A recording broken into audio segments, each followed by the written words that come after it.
the dynamic family unit. And I think that we need more of it, not less of it. And I think that men have a duty to shirk the pornography and the bullshit and the kind of progressive selfish nonsense and start families. It is a duty that we have. It's not just some imperative which relies on your own personal choice. Your ancestors, most of them could not actually spread their seed. Only somewhere between 40% of men traditionally have been able to even reproduce. Most men have not been able to do that.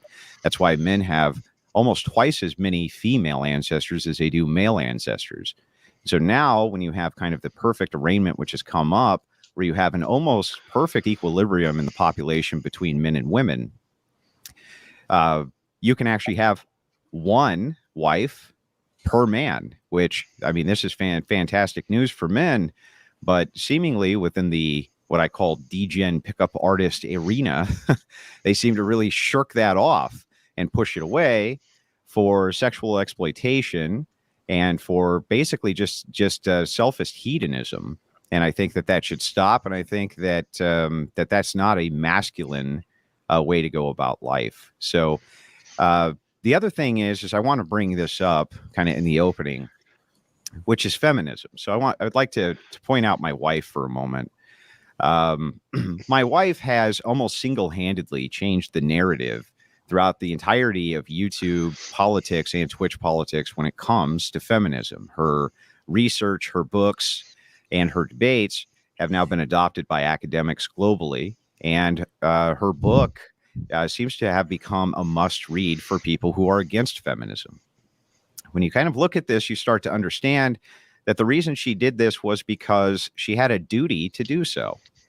Her duty was to make sure that her daughters were not set up in the same trap of feminism as so many other men's daughters have been in the last 100 years. I'm always hard on feminists on this channel. I beat the holy tar out of them every single chance that I get, and they deserve every bit of it. But I think that the degens who are throughout the manosphere also deserve to take their licks on this, because in many ways they contribute to the same form of feminism that they're trying supposedly to stop or that they're trying to push against.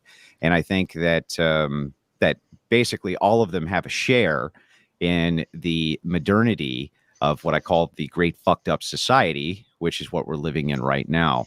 So I'd like to push back on a lot of your ideas about marriage, about a lot of your ideas about, sexual exploitation and things like this, which I consider to be quite frankly revolting. So I'm glad that Markus is here. Markus, don't take any of this personally. I'm going to be very hard on you tonight, just like I am everybody.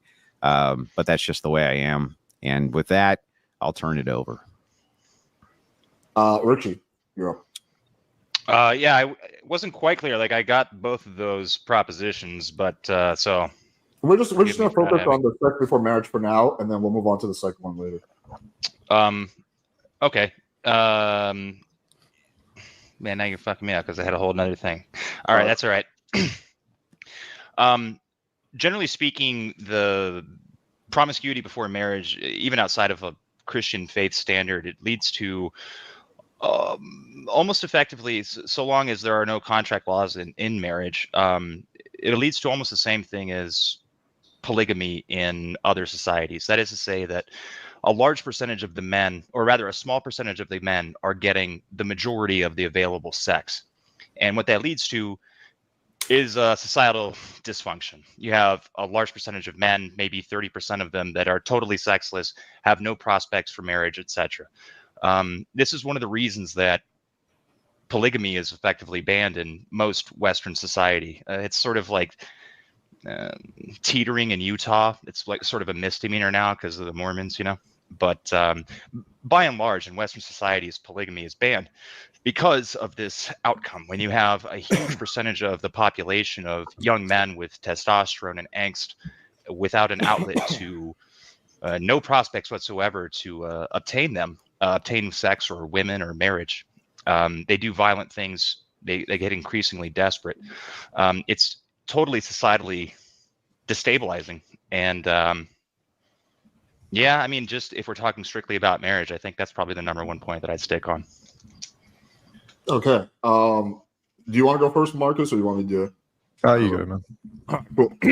So, Richie, I pretty much agree with everything you said. We're just going to have disagreements on the prescription. Andrew did a lot of virtue signaling in his speech, but at the end of the day, we can all agree that sex is a key part of marriage. Dead bedrooms are a big cause of divorce. Getting married without having sex is like starting a business partnership without ever meeting that person. It can work out, but the odds are lower. There's many women that you will not be compatible with sexually and otherwise, and if you blindly ignore that and get into a marriage, which is definitely risky for any successful man, then you're just setting yourself up for a higher chance of failure. Cool. Yeah, I agree with Alex there. I think you want to do everything you can to make sure you have the right person before you're getting married. I think you need to find out as much as you can about them. I think you should live with them. I think you should have sex with them. I think sex is a very important part of how you're going to interact with another person romantically. And to forego that, I think is a little risky for me.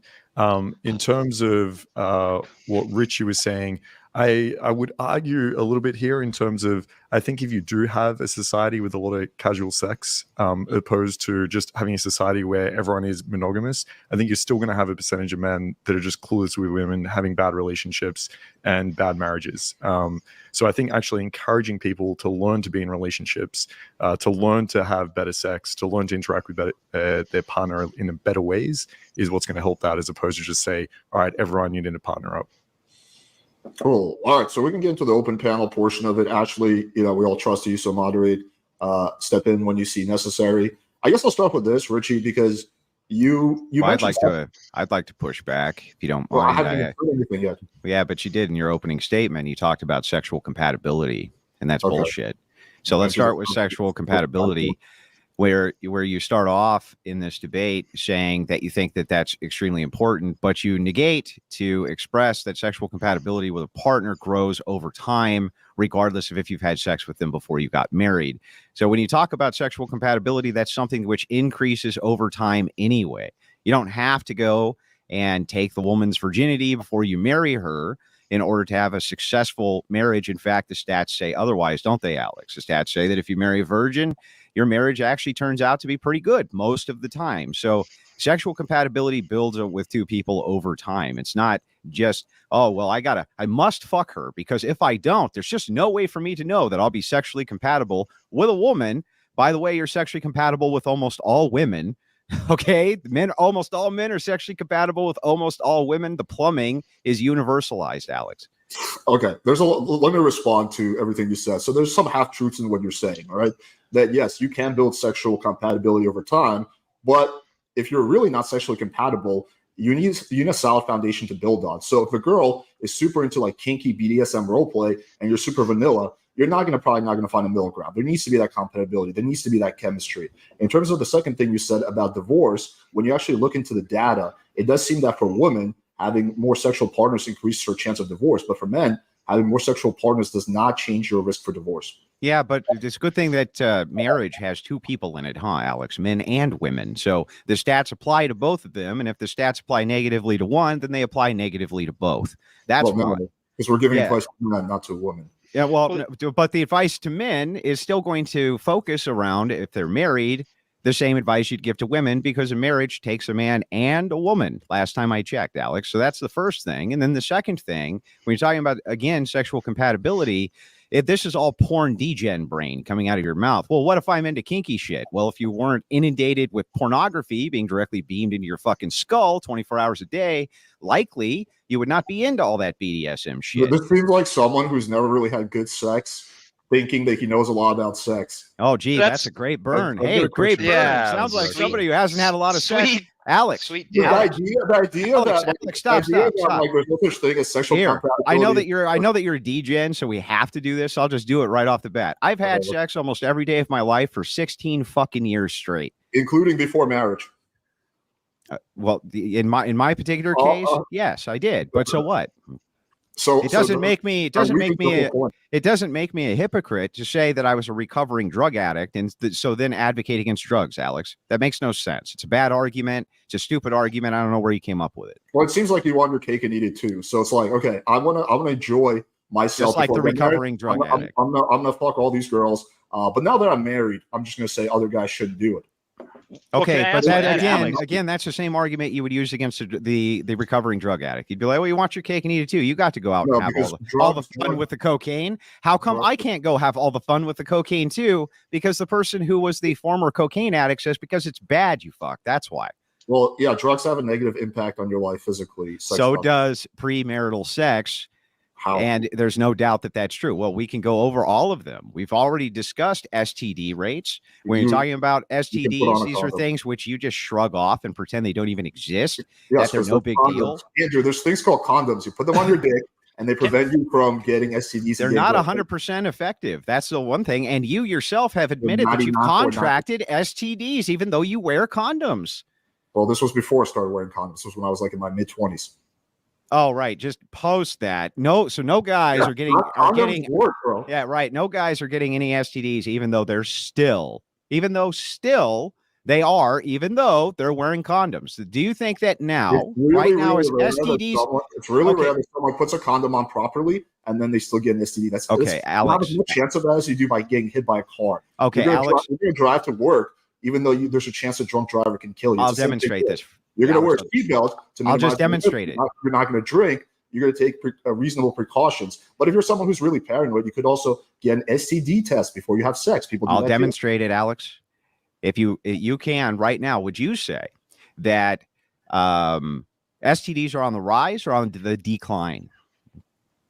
I believe they're on the rise. Last time I checked, they're on the rise. And so the thing is, though, is that the amount of training given to children now for how to protect themselves from STD is at an all-time high. So people know what protects them from STDs, and condom use and birth control. All of these things are also used more than they ever have been in history, yet STDs are still increasing.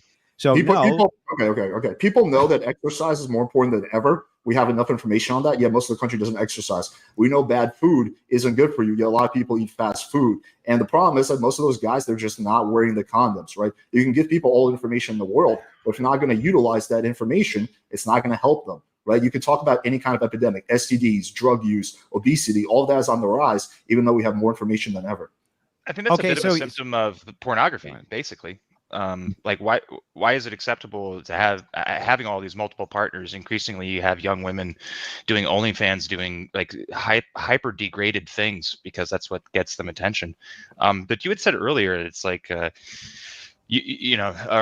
believe Markus did that. We want to have multiple sexual partners because we want to make sure we're sexually compatible before marriage. But wouldn't that also ultimately tend to lead to more and more depraved sex? No, I don't think so. My sexual preferences have been pretty stable for the last 10 years. I don't escalate in. What do you mean by depraved sex? Yeah. Maybe that's a bad word for you guys because I don't want to do the whole theocratic thing, but more and more deranged thing. Like so naturally, men have this impulse to have sex with women.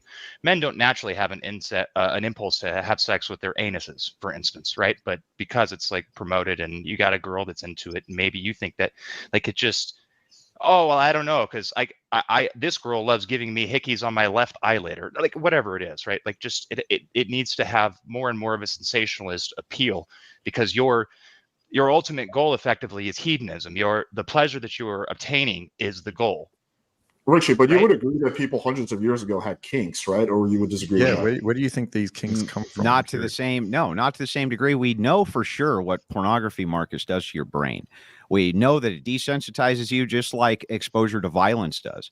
Overt exposure to violence will desensitize you to violent actions the same way that pornography desensitizes you when it comes to being able to sexually orgasm, among other things. And just like all forms of dopamine hits to your brain, you constantly need to graduate higher and higher and higher in order to receive the same amount of dopamine.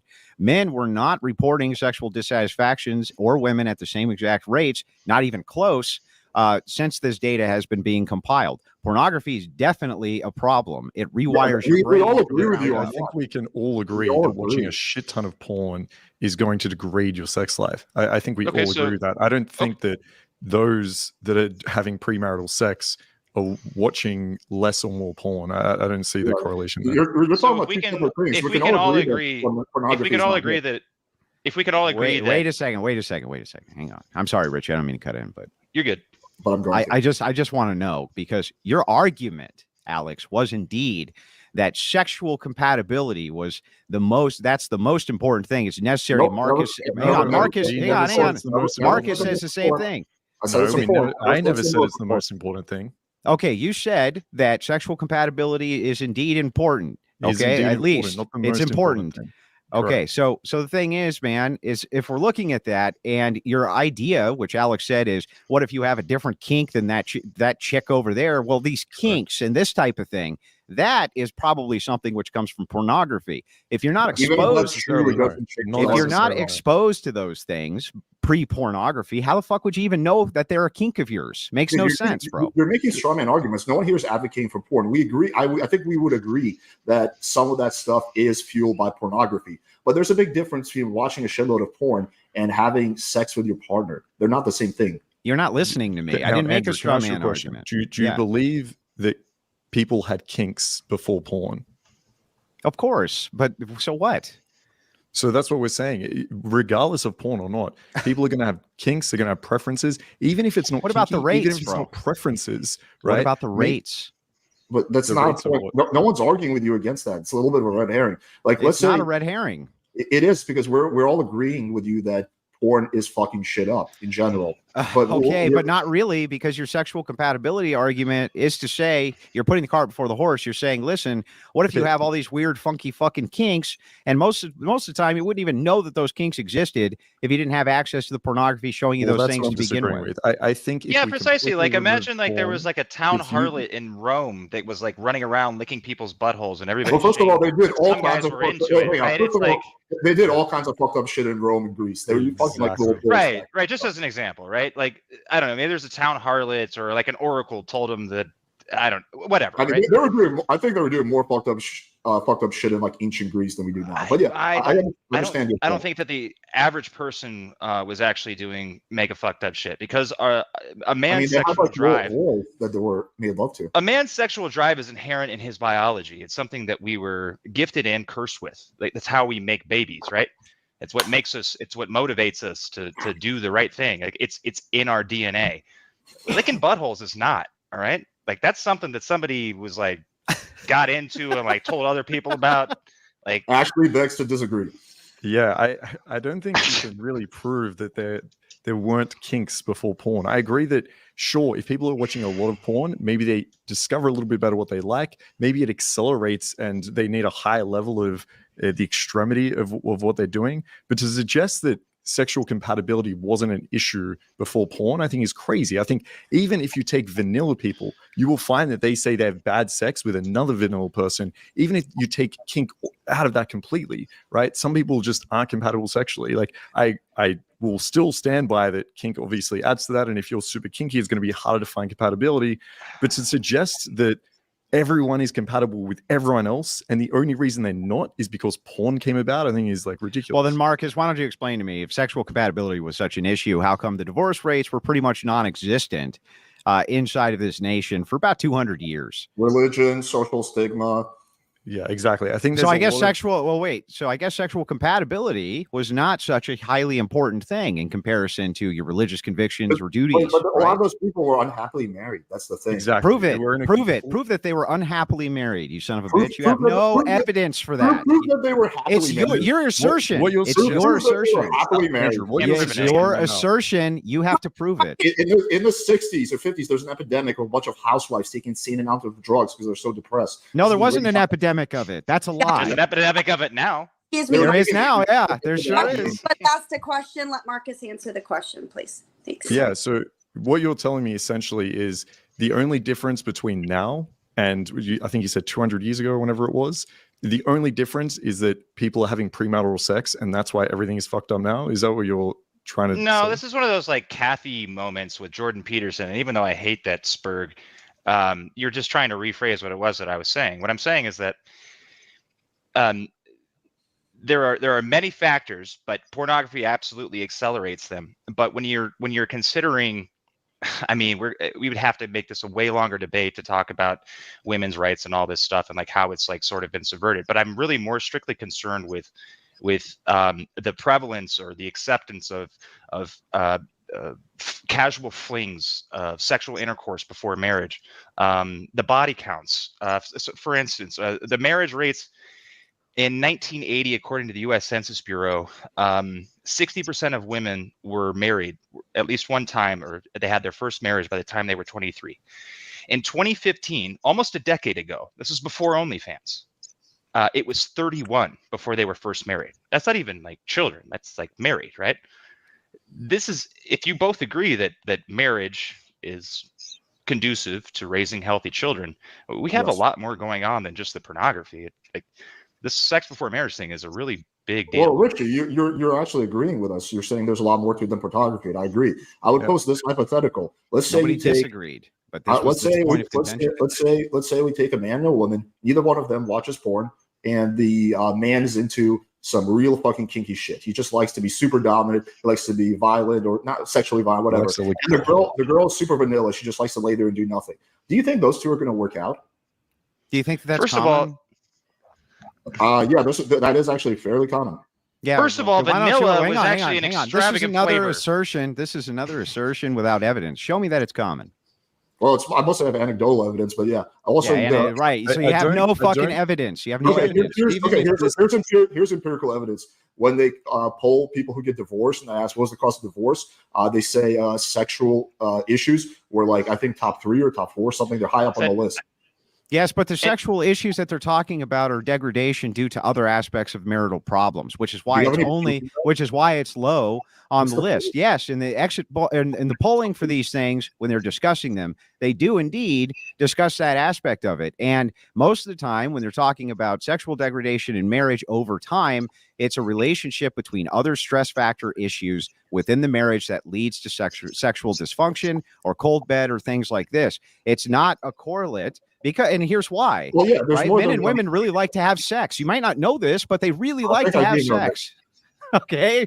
Men I don't know why women. you would think I don't know this. I have a girlfriend. I have sex all the time. All right. Well, that's my whole point, though, is like they're not stopping the sexual intercourse due to the fact that they're not sexually compatible. It's due to contributing other stress factors. The number one reason women walk away from marriage is dissatisfaction with money, for the most part. That's the top reason. They normally report that it was irreconcilable differences, but it's generally over money. Money is also one because of the they can, because there are no negative repercussions basically on their end. That's either crazy. There's a lot of negative repercussions for women. Dude, they're either married to the state, or they're married to in another aspect of the state. They get child support payments.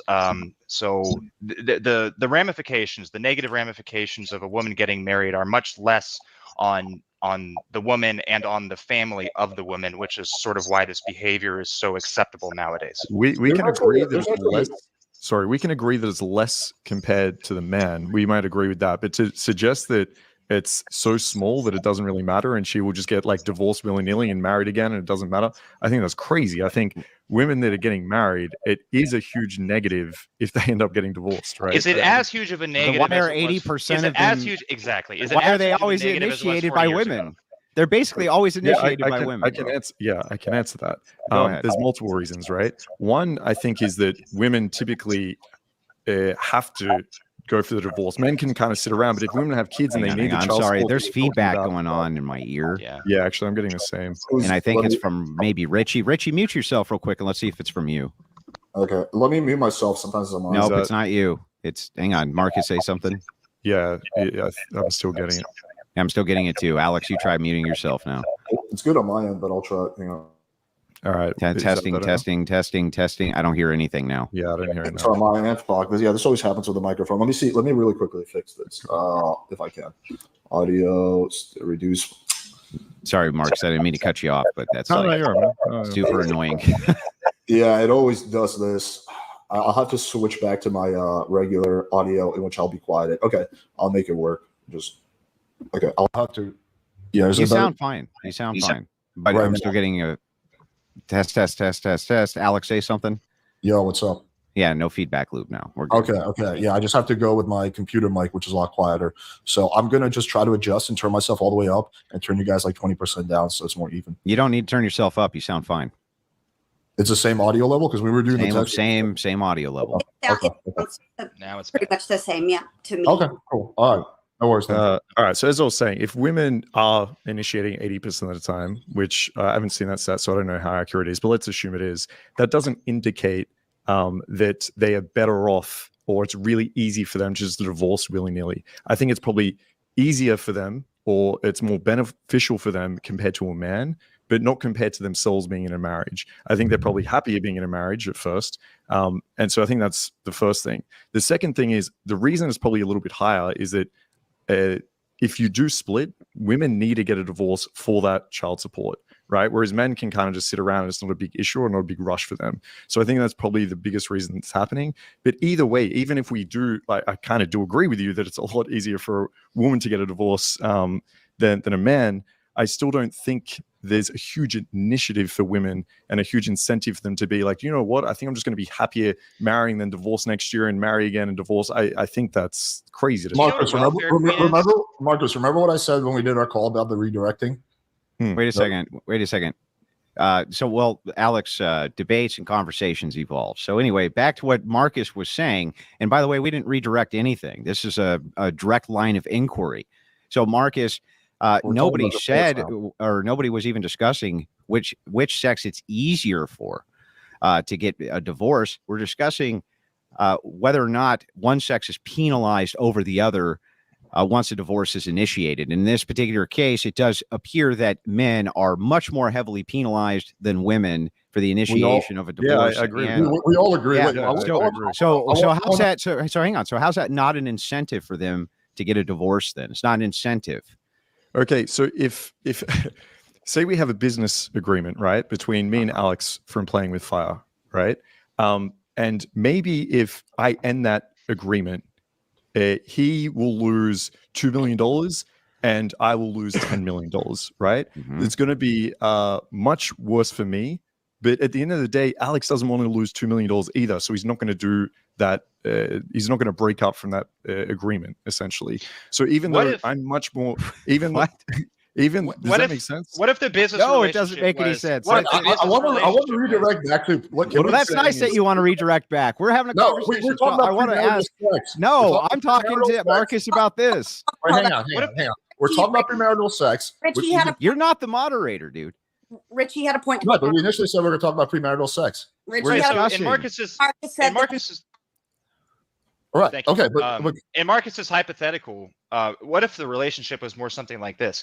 Like, let's say Alex had no prospects of making any money staying with the company, but if he leaves the company, he gets $600 a month for the next 18 years. Yeah, do you understand how the power dynamics might flip? Listen, I think, right, that if a woman is really having a shitty marriage and it's awful for her and it's awful for the guy, it's going to be a lot easier for her to leave. I agree with that. We're agreeing with this.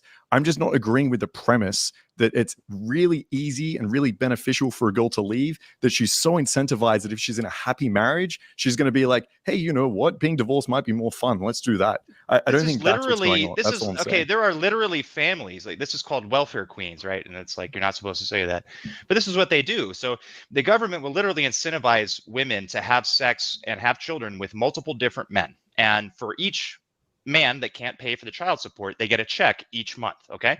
So the more children that she has outside of wedlock and has in her house, so long as there's no man in the house, that's quite literally a stipulation from the welfare, she gets a paycheck for each of those kids. They're basically farming kids for easy. You know how money. difficult it is. I'm gonna bring this back to the initial topic for a second. I'm gonna bring this back because I want to ask a question.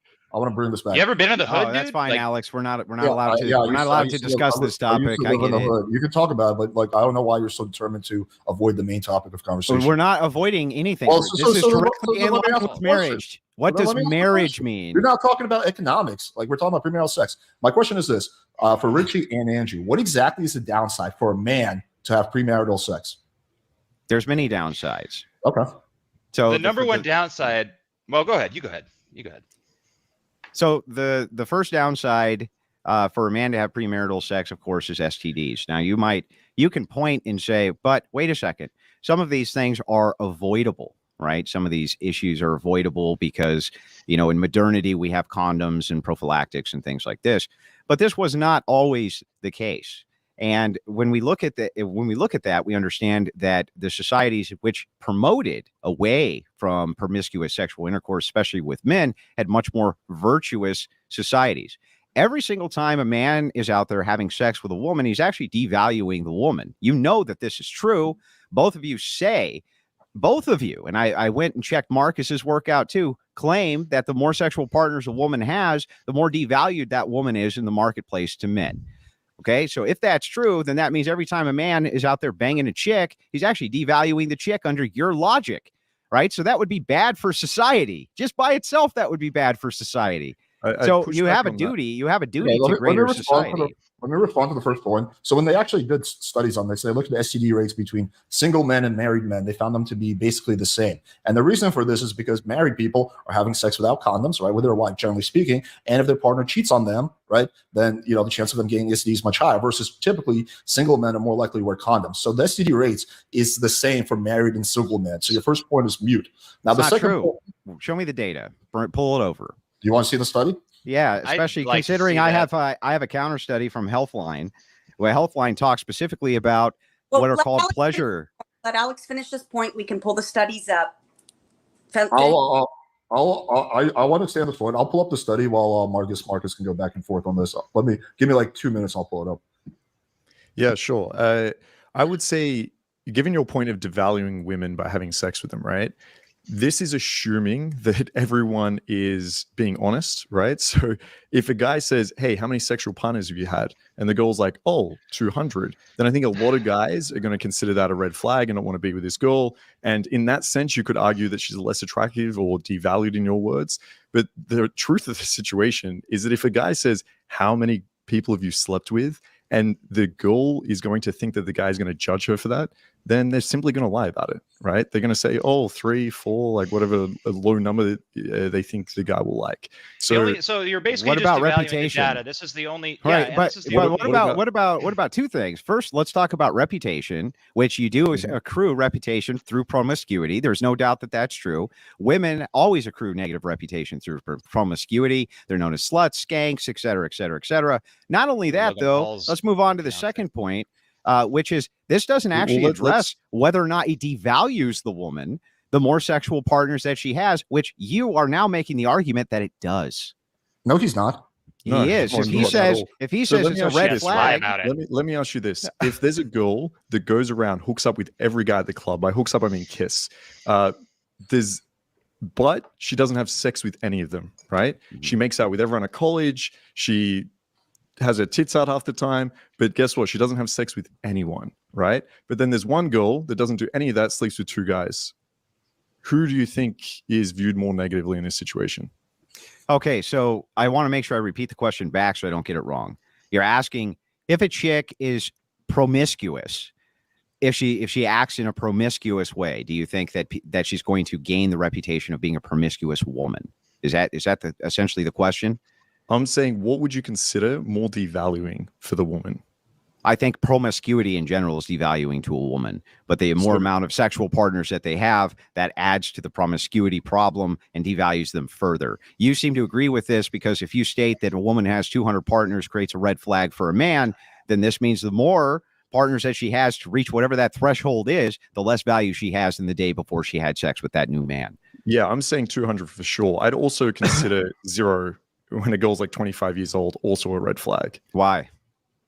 Because if this girl hasn't had sex, then I'd be questioning whether, once again, she's any good at it, whether I'm going to be compatible with it. And if it's not for a religious reason, I'd also so the red flag is your hedonism? So the red flag is you're not sure that she could be a great fuck puppet for you? That's your red flag? I found the study, by the way. Go ahead, Markus, and finish your point. Fuck puppet. I like that. I like that term. Of course, I'm going to call my girls from now on. All right, we got the study. Wait, I want to finish this though, real quick, and then we'll get to the study. I know you want to know, but I want to know this. I want to know why it is, Markus, that you think. Yeah. So if the girl is zero partners at 25, right, and it's not for a religious reason, then I'd be questioning if she's had any at all relationship experience, right? Well, if she's very inexperienced, then chances are she's not going to be a good partner. But wait, you just keyed in on something. Wasn't able to get with anyone by that Markus, point. you just keyed in on something, though. You said if it's not for a religious reason. So how come if it's a woman who is staying chaste for a religious reason, that wouldn't draw a red flag for you? Is Actually, it because you would see virtue in her? It probably still would draw a red flag, just not as big of a red flag. What would the red flag be? Just that she's not going to be able to satisfy her degenerate sexual needs as well as the whore? That's basically what you're saying. Yeah, exactly. Oh, Can we quickly throw out that? Can we quickly throw out the all agreed to throw out the STD argument because it's pure horseshit? Single men and married men were found to have the same rates of STD. So that your first point is mute. Send it to me. Okay. Did you want to pull it up? Moot. I'll post it in a private chat. A lot of people. I don't know if he likes to be corrected, but it's moot, not mute. Oh, you're good, man. Yeah, you can correct me. I don't give a shit. Pretty chill. So the second thing here, I'm gonna post in the chat right now for you. The second thing you were talking about is devaluing the woman. So I guess I have to ask for clarification. Do you mean when you say devaluing the woman? What do you mean exactly? You mean her social reputation? What do you mean? Well, yeah. So I think that generally speaking, women, as we saw with the poll just here the other night on your channel, if a man would prefer to have a virgin even over a woman who had 5 sexual partners, the poll overwhelmingly stated yes. Why? Now, why is that? And it's a revolting factor. It's the revolt factor. So most men, generally speaking, become revolted, as you admitted on that same panel, by thinking about the fact that the woman that they're with might be having sex with another man or has had sex with other men. It's not a thing that you want to dwell on or think about because it causes what I think is an impurity imbalance. So I think that men generally tend to be attracted to women who have some sort of purity about them, some sort of chastity about them, because these are virtues, and men tend to see virtues in other men just like they do in women. And what are the virtues we're looking for in women? We want loyalty, chastity, and virtue. And those things, I think promiscuity is a good indicator as to whether or not a woman has any of those things, especially the virtue aspect. Promiscuous women tend to suffer from mental illness. They tend to suffer from all sorts of issues, often coming from single mothers, among other huge problems. So, yeah, I think that this is the red flags Andrew, you're looking at would be virtue based. Andrew, would you say that you have a successful marriage, happy marriage? Yeah. Okay, but you and your wife both had sex. So how do you guys view each other positively if you guys both didn't have your virtue when you got married? So we both reformed to Christianity, like so many people do. But that doesn't change your body count. Yeah. So what? And by the way, pointing at exceptions. Your wife is attracted to someone who has. But let me tell you, I'm going to try to tell you this so that you understand that, because this does follow. Assuming that I could have all things equal and could have met my wife and she's the exact same person she is, but had never had sex with a man before me, I would choose that. And so would every motherfucker given the choice. Okay, but it seems like you're still able to have a successful marriage, even though neither one of you guys had your virtue when you got married. Doesn't mean it's optimal, Alex. I mean, well, right, precisely. About. Well, if we're going to talk optimal, there's a big difference between something being optimal and something being a deterrent. Also, you were primarily talking about on the women's side. My initial question was, what about for men? What are the negative downsides of premarital sex? You asked me the question, bro. You said STDs. You asked the question. I'll give you a real one. I'll give you a real one. So this is my life experience, right? So anecdotal, of course, but initially started off in very long-term relationships that split for like military reasons, right?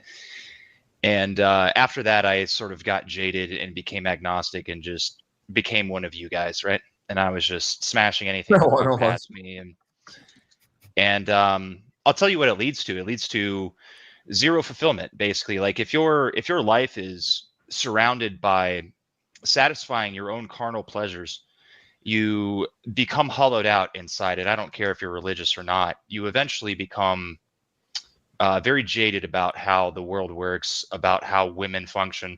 You stop looking at them as people with like a totally different perspective on life, and you start looking at them as objects, right? And I mean, they are. I'm just kidding. But the the reality is like it's unfulfilling, and the only way that I can see to feel like connected to any sense of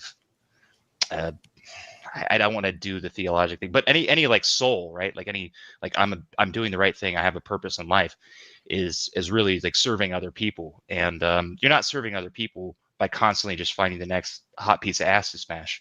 It doesn't, it's detrimental to your well-being long term. But I can tell you, there's a lot of married and former married men who are also super bitter towards women. So I'm not gonna disagree with the fact that there are some single men who live unfulfilling lives who are not happy, but that also happens with married men and formerly married men. In fact, I think that guys who have a unhappy marriage are probably going to be the most bitter and resentful.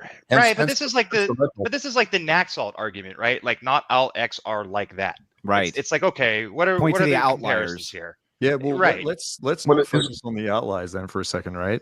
Because we've been talking about like very promiscuous women. What if we're just talking about, say, Richy, instead of going through that phase where you were just fucking around, you were just trying to get laid, there was zero fulfillment. Let's say you weren't doing that. Let's say you were actually looking for a partner. And let's say you met someone, you've been dating him for a couple of months, it's going really well, this is someone you can see yourself with, and then you have sex, right? My argument there would be, that's not that bad. You find out if you're compatible or not. If it doesn't work out, then it's fine. Like, there's a big difference between someone being like super promiscuous, a girl sleeping with like 200 people, as opposed to a girl actually just looking to find a partner in a 6-month relationship. And then sure, but we're not arguing about like what's possible. We're arguing about what's preferable and optimal. Okay. Let me pose this question: Would you guys both agree that alcohol is okay in moderation? Yeah. Sure. Yeah, it's not optimal that you guys drink alcohol, right? But it's not a big deal in moderation. But if you guys were drunks who are getting wasted every night, then that would not be the same. That would be a massive, massive negative, both in terms of social repercussions and otherwise. Well, wait so a why second, Alex? So are you saying why is sex any different? Well, this is actually a wonderful question. So are you saying that's optimal that nobody drink alcohol? Yeah. Okay, well then you've just made our argument for us. Well, I'd actually just made our argument for us. How did I make your argument for you? Because we were just getting done telling you we're talking about what's optimal, especially inside of marriage. And so when you're talking about promiscuity, especially on the promiscuous end, you're saying, hey, wait a second, right? If promiscuity done in moderation, that's not a huge problem. But is it optimal that there's no promiscuity? Under your logic, what you just said with alcohol, that would be optimal. You completely misinterpreted what I said. I was trying to draw attention to the fact that things can be okay in moderation and not have any deterrence, but when overdone are bad. You, Andrew, constantly choose to indulge in alcohol, which is fine, right? But then you're also virtue signaling, saying like, "Oh, premarital sex so bad, you got to be optimal." But you choose to live your life in a very non-optimal way, and I would say alcohol is much worse for you than premarital sex. Even if I had a house filled to the brim with wall-to-wall prostitutes and one was hanging from the ceiling right now, that would have no bearing on whether or not my arguments were true or not, Alex. Hold on, I kind of think it would. I kind of think it would. Here's the thing. You don't take diet advice from fat people, Richy. right? Okay, Alex, so just to clarify, when you made the comment about things being good or bad versus like in reference to moderation, right? You weren't referring to sex in itself and that you think in moderation it's good or bad. You were just trying to attack one of Andrew's arguments. Yes. From his point of view. So you're not conceding that point of view. Yeah, but I rolled it back. I think Andrew knew that, but he thought he could get a dunk on me. But yeah, I did, because under your logic, my core argument is that premarital sex in moderation is a good thing. Oh, okay. So then alcohol, so drinking alcohol in moderation is a good thing. What's in moderation? It's not an analogy. Oh, wait, if it's not analogous, hang on. If it's not analogous, then why did you bring it up as an example, Alex? Because I was talking about extremes. Yeah. Well, wait, I thought it's not analogous 5 minutes ago. Now it's analogous. Now it's not analogous. Is it analogous or isn't it? You want to choose if you want. No, he needs to answer my question, Marcus. Is it analogous or isn't it? I can answer any question I want, so I don't need to do anything. But I will. So you're not going to answer. So answer it. I'm about to. If you just like don't talk for 10 seconds, I can answer the question. Yeah. Are you done? Can I answer, or you want to go ahead? Okay.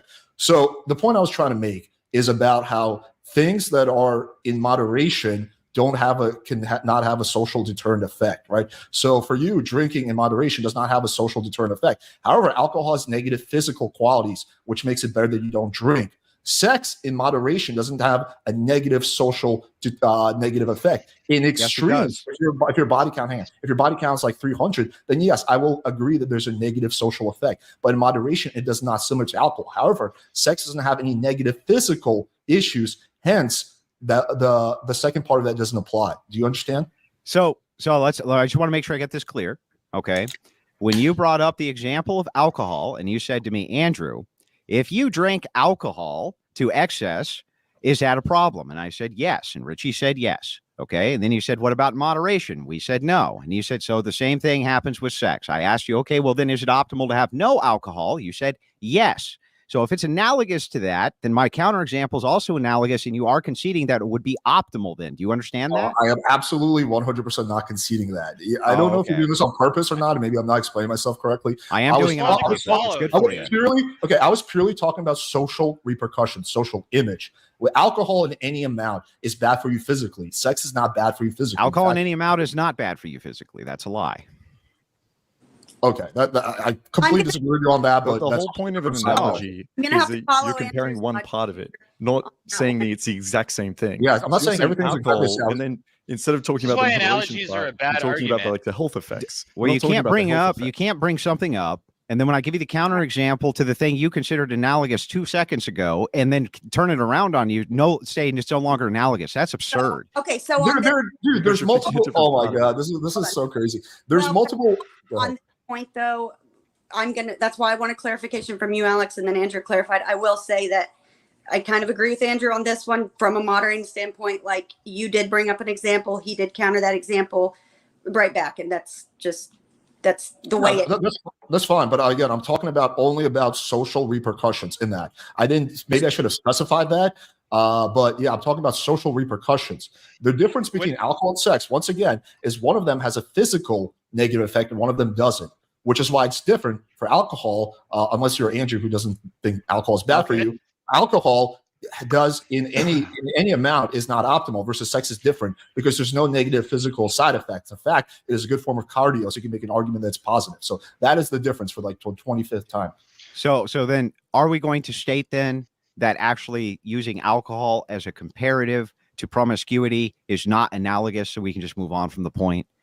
In terms of social analogy works, right? In terms of socially, it is. In terms of the rest, in terms of socially, it is. So if I'm using it as a social example, then, which is what you're using it as, and we're talking about the social repercussions of what is optimal, and you say zero alcohol is optimal, why wouldn't you apply that to promiscuity, Alex?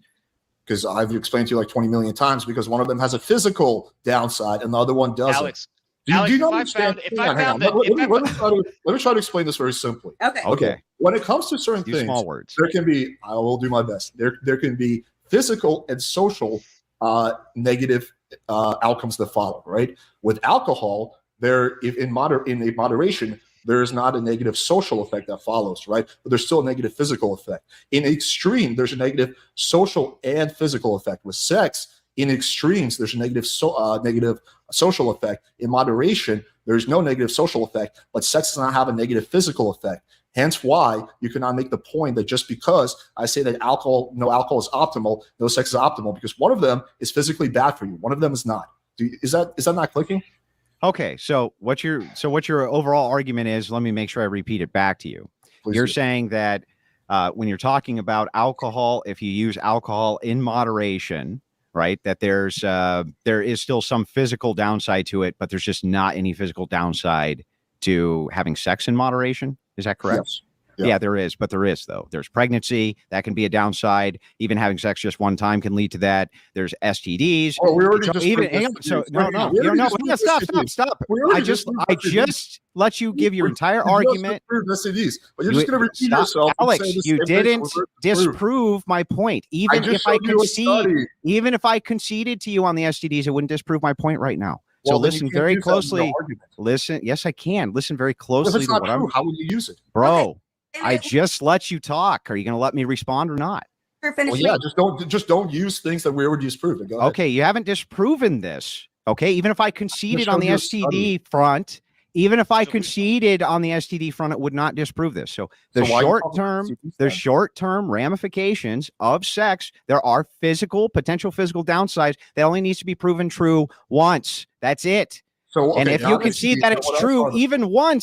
even once, then you would have to concede on this point, Alex. Listen, there are Well, possible no, negative because consequences for almost everything we do in life. That's right. I Every agree. medication you take is going to have a possible negative effect. Doesn't I mean you agree. shouldn't do it. Doesn't mean it's not good for you. Then he's a right? hypocrite. I think the argument here is So the what guy are was the risks? premarital sex, and then it's talking about anti-premarital sex. Okay, What is the risk You and just reward said that of there's this? zero physical ramifications for having sex. That makes Yeah, that's absolutely zero insane. sense. Fucking insane. Yeah, if you have a safe sex, yeah, in moderation, there's nothing wrong Okay, with so that. now it's a different argument. So the thing is again, when And- you're and talking even about then- this, yeah, so And this even is then, nuts. what? Like we're using birth control or we're using Okay. condoms? Well, like yeah, those aren't I've been 100%. saying So this for, even like, an one hour. time, there's still a Condoms, physical. guys, like, condoms. You Right, put it so- on your dick. I- It Guys, prevents the jizz from going to the girl. She doesn't Mark- get pregnant. You don't get STDs. partner- They're very simple. Do you have doesn't prevent her pubis rubbing against yours if she has open herpes sores, does it? okay? Marcus is Alex's partner. Marcus wanted to elaborate on Alex's point. I think that's fair. Go ahead, Marcus, and then Richie, you can rebut. Yeah, I think when we say there's no negative effects, when Alex was saying that, I think what Alex is trying to say is, in the grand scheme of things, in terms of risk and reward, there really isn't that many negative effects for someone having premarital sex. Now, yes, you can make the argument if someone's like isn't using a condom and fucks a girl and does that repeatedly and gets her pregnant, that might be negative for him, sure. But I think what we're saying is most guys, if they're just responsible, they do this in a safe way, then the risk is so low that I don't see it as a strong negative not to do it. And you mentioned open herpes, right? HSV1 is like 90% prevalent already, and that's amongst kids not having That's bad. sex. That's right? not good. And by the way, you can get HSV without having sex, without Yeah, having most people are born sex with at it. all. Yeah, you So can. to say that the reason not to have sex is because of risk of HSV 1 or 2, again, Nobody I said don't that. think.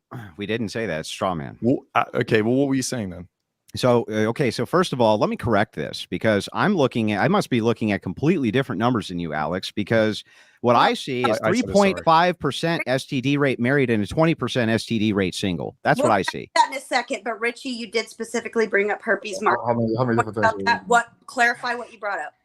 No, it's fine. It's what I'm saying is that if you wear a condom, it doesn't prevent you from getting herpes. And you're saying, oh well, like so. Here's the problem that you guys have. This thing can get you herpes. though, that's my point. You're operating from this like this science framework, right? So it's like every problem that science. Like I'll give you for instance.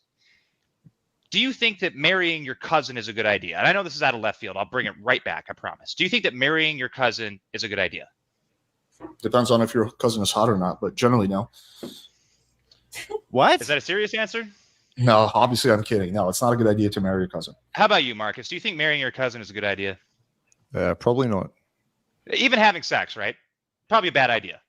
But even I mean, the reason you shouldn't marry your cousin and the reason we don't encourage it is because it increases the risk of defects for the kids, right?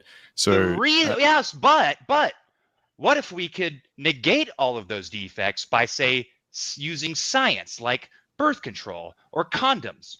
Is it now okay to fuck your cousin? Are you asking me or Marcus? Marcus. Both of you. I'd have to think about this honestly, right? You'd have to think about. You whether have or to not it think would be- about Yeah, whether or not it's would. okay to fuck your cousin. If you could create a world, right, where hypothetically there were no risks, there was nothing wrong with fucking your cousin, there were no birth defects, anything like that. If that world existed, then I'm sure we would all change our opinions on that. What about your I'm sure mom? if it- Could you fuck I'm your sure- mom, bro? I'm Could sure you if we fuck your looked at- mom? I'm sure if we looked at animals, right, that fuck their cousins, we don't think it's weird or wrong or anything like that. I think if we did live in a world where there was zero consequences for that whatsoever, the reason we think What it's about your bad mom, is- Marcus? reason Can you we do think it? Cousin. Wait, listen, hang on. If you protective sex with your mom, Marcus, would that be okay? Hang on. If there's we no don't have- there's I no would not have defect. protective Hang on, sex hang with on. my mom. What I'm saying People- is, if we lived in a world where there was no negative effect whatsoever, then our views on sex would change. 100%. We have that world, have- right? If you Bro. look in the Middle East, a lot of people actually set up marriages with their cousins. It's actually very common and legal, India, right? China. So- Yeah, and so bad. I But would but say- Pakistan. I would say bad I'm effects. against, I would say I'm against that because of the risk of the defects to the kids. But my point is, in a different culture, in a different world, in a different environment, our views on what is right and wrong is going to change depending on that. Okay, Now, so of course, if you Marcus, say, would What you are fuck your mum, views? We're all going to have this visceral Well, response. he already no outlined way. his view is he's My not point pro is marrying that- your cousin. But yeah, like loyal. Yeah, but what about fucking your mom? French, what about loyal- fucking your mom? Yeah, You what guys are about that? obsessed with We're fucking both my going to mom. say no to that. Why? Yeah, exactly. Why? Personally, of the because I find the risk. idea revolting. Yeah, Oh, number it's one, because that, it and the risk because of the it's child. so if it's revolting, that should be a policy prescription for people. That's the thing you advocate against, is whether or not it's revolting. It's like, should I be able to discriminate against homosexuals because I find it revolting? You asked, would we? Andrew, fuck why our do you mom? think it's wrong to Because you're fuck your very mom? interested in it, and we said it's I revolting. want to hear your answer on this. Because I have biblical grounding from God, which states that it's You- emphatically wrong to you have need sex God? with Wait, your do you- mom. Do you need God to Dude, tell you not to Rodney. fuck your mom? Do Like, I this is- need God? Do I need to have grounding for an argument? Yes, I have to have grounding for an you cannot argument. figure this You out can't your even own. say whether or not we should be able to fuck our cousins. So can you fuck your We second said it cousin? very clearly. Okay. Yeah, wait, you literally need Richie, religion can you to fuck- figure can out you that you fuck should your second not cousin? fuck your mom. No, do I need to have grounding for an argument? Yes, I do, Alex. Isn't that insane? Okay, But back would to you Marcus, guys- I am You wondering. guys fuck your You don't need second religion cousin? to know not to fuck your mom. You guys are just spurgy. Wait, Won't even so let us Andrew, follow so- up on the question. No, let us Andrew, follow up wait, on wait, our wait, question. wait. Stop, Wait, shut up, before- Alex. We're not done hold following on, up on our before- question. Before you got Alex, stop before trying to you- bulldoze before- me. It's not going to work. before you got- Alex, it's not going to work. before We're you not done with our discovered inquiry. religion- We're not done with our before you inquiry, discovered- Alex. Hang on, Stop trying to bulldoze, You Alex. just Stop keep asking spurging, questions Alex. nonstop. Before you Stop discovered spurging, religion, Alex. We're not done with would our you line of have fucked inquiry. your mom? You're obfuscating, Would Alex. you have fucked Ashley, your You're mom? just before obfuscating. You're you obfuscating. discovered religion. There's Oh, only your so much mic's I can. Would cutting you out. have fucked your mom before you discovered religion? You're obfuscating. Just answer the We're- question. I'll answer the And I'll question. answer it as soon as we're done with our line of inquiry. I promise. So back to You've where been we were asking questions asking, for 10 minutes now. and so have you. And I answered all of them. I'm just asking a follow-up question. All right, Richie had a question about fucking cousins. I get it. It's very important. Marcus started to answer it. In a perfect world where we couldn't get our cousins pregnant and have defected babies, then maybe we would all feel differently. Now, Richie, you said you would bring it back. You promised you would. Bring it back, baby. Let's go. That's literally what I was bringing you back to. Is Okay, well, then let's- is sexual morality. Like, okay, so if your argument is basically, it doesn't really matter. There's no negative ramifications for the man. I would argue that there absolutely are negative ramifications for the women. There are also the men, but less so. If we're making these women less valuable, like there is a good person undertone, like whatever you can think, like, oh, there's live free, all this shit, and it's like, okay, well, how far do you really take that? If you can fuck your cousin and not get her pregnant, can you fuck your cousin? You said, oh, well, maybe in Pakistan it's a good idea. Well, that's a fucking obviously terrible idea, but that's literally what Marcus said. In different parts of the world, that's fucking not, your cousin. that's not exactly what I said. What I said is all our views might change on what is moral or immoral, what is correct, what is incorrect. If we lived in a completely different world where there was no consequence of fucking your cousin, because that's probably where it came from, is defective children. Because a lot of people were fucking their family in the past, it actually right? came from the Catholic Egypt. Church. So I think I think that is probably the reason, definitely for me, that I would encourage people not to fuck their family, right? Okay, so that doesn't follow, Marcus, and here's Can why. I get a question in? Here's why that doesn't follow. I just want to finish this up, and then you can ask me whatever you want, Alex. Okay, go ahead. So, Marcus, if that's true, if all you're worried about is the negative ramifications, then if you had a mom who was completely sterile and was tested to have no STDs, so she could not breed, what would be your justification or problem with her son having sexual intercourse with her, Marcus?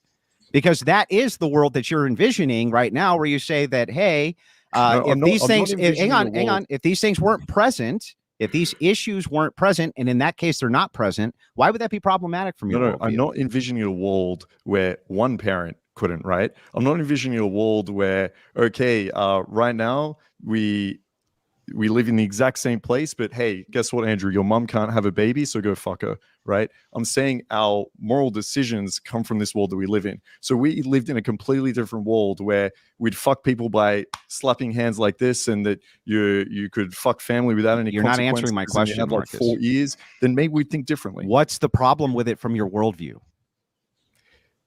I think you should have a whole standard set, whether one individual can or cannot have sex or not. You have a complete prescription for you don't fuck your family because there's risk of having We've taken a the risk child. off the table.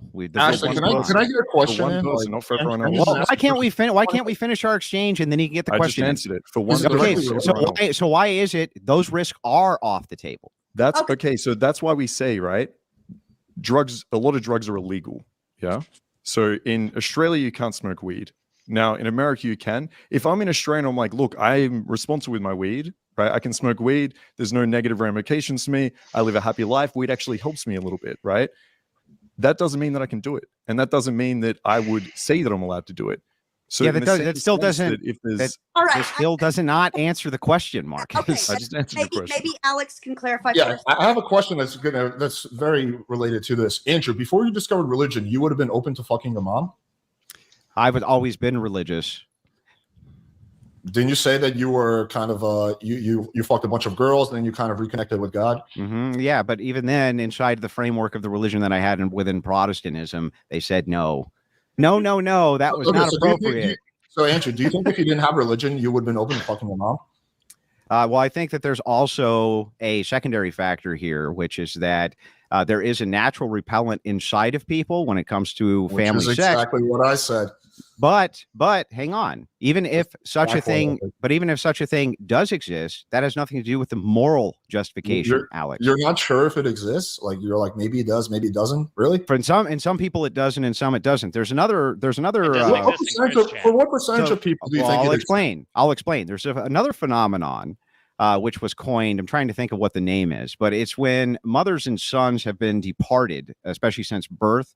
I think it's called like sudden something attraction. I don't remember what the exact terminology was, but it's like sudden or SFD or something like this, sudden family attraction. And it's for family members who have been displaced for X amount of time. And once they meet up again, there's like insane sexual attraction, which happens. Now, this is rare. It's not something that's a common occurrence, but there are, of course, exceptions within the framework of those rules.